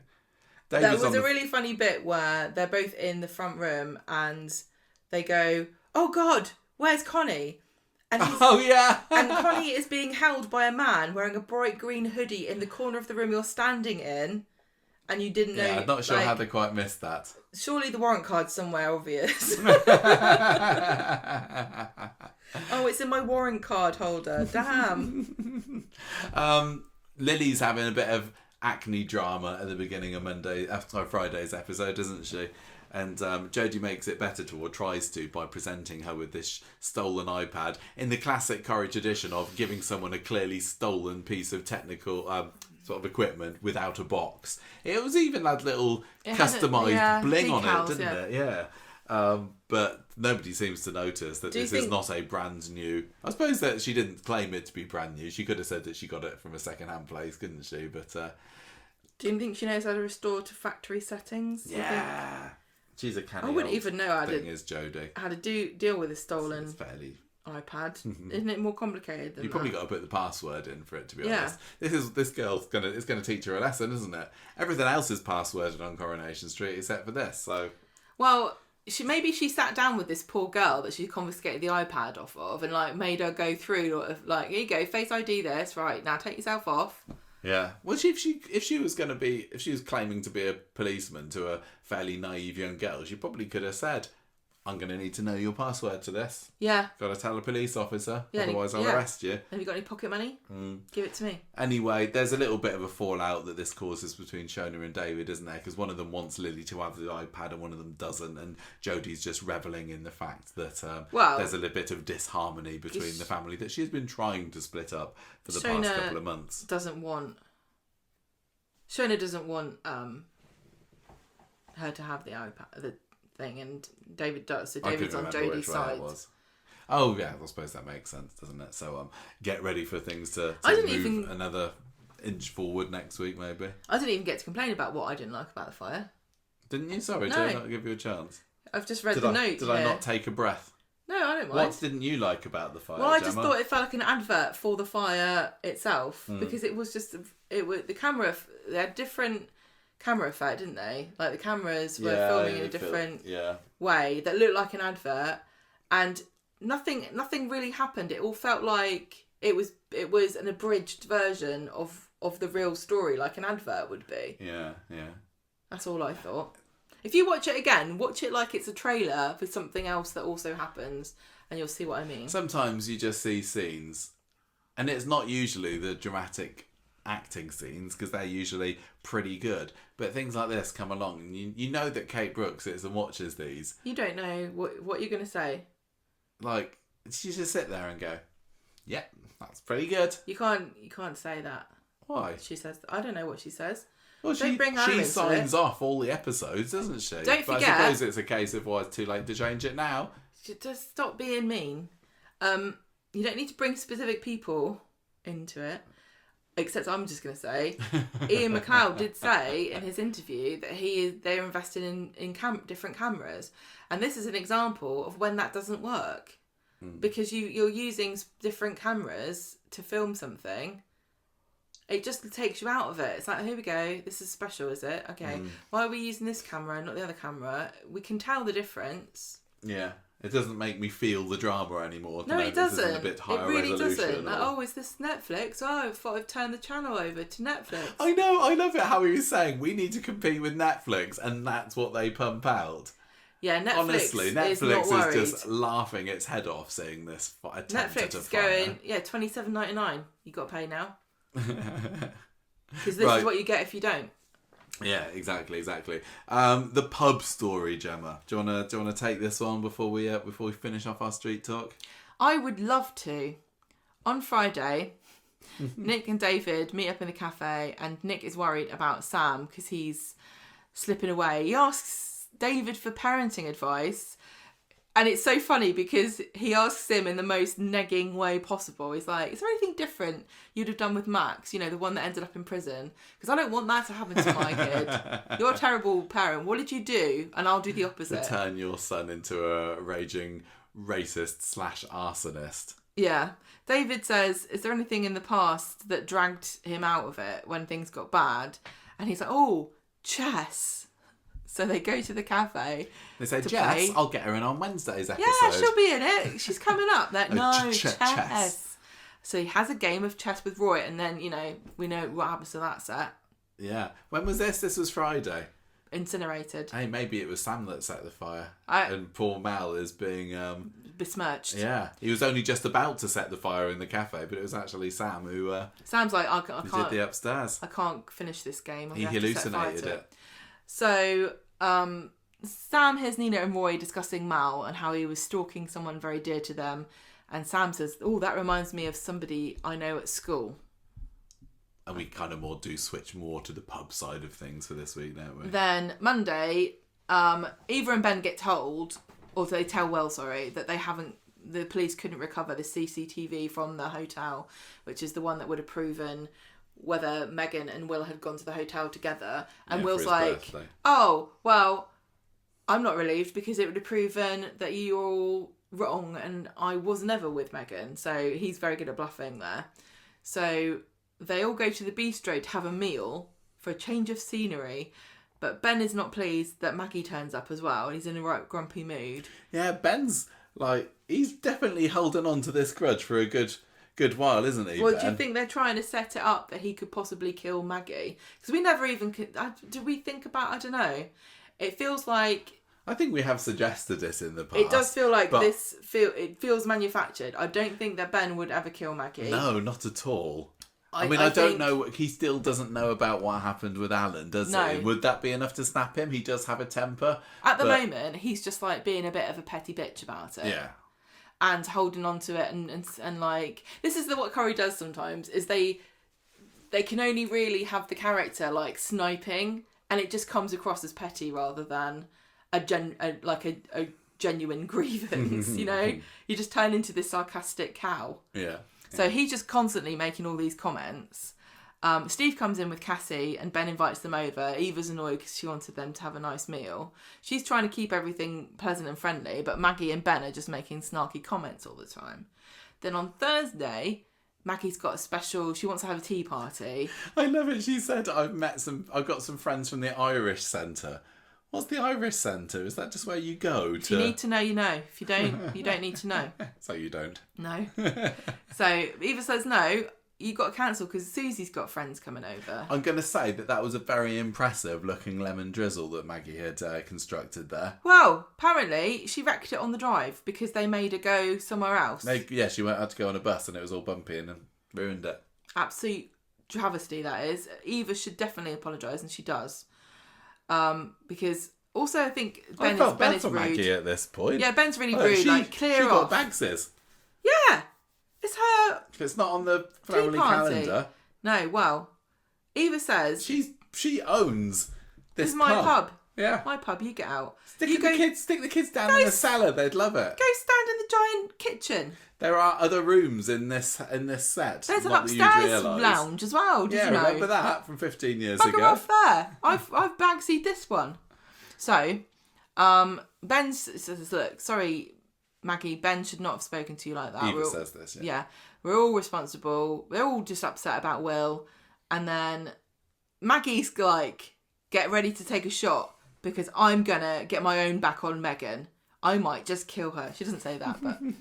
She might as well. Yeah, she's like, I've got strength left in me to settle a score. And at this point in walks, the Weatherfield's finest. This is when Maggie turns around and does this great smile, how long doesn't has she been in here? It wasn't like she's behind me, isn't she? It wasn't like that, but that was great. I loved it. We're doing everything we can to secure a charge against Megan. Just stay away from her. And Maggie's like, I just let enough steam. I'm not going to kill her, really. Promise. Have you not seen the previews? Did you see the episode? It wasn't me, was it? Yeah, Lisa said, I have seen that, but I have also listened to last week's bonus podcast at Conversation Street, and you're the number one choice. Yeah. I've seen those odds, yeah. So I'm going to be remembering this. And I've seen the trailer. Mm-hmm. So watch your back. On Friday, getting more attitude from Lauren, who is just the worst. I'm starting to find it funny now. They've kind of worn me down with it. I don't know. It doesn't make any sense. I just want to like everything. This is just to be clear. I always want to like everything. I don't go in like wanting to hate anyone but Tim. So if I actually start finding Lauren funny, I would love that, absolutely, because I do think the concept could work. Just up till now, it hasn't really for me. But Maggie's sniping at her, moaning at do this, do that. Then Steve comes in. And he starts asking about what it was like spending time with Jim. And she doesn't want to talk about it. And so he tries to get him to leave. But Ben comes in at this point and hijacks him and starts to have a drink.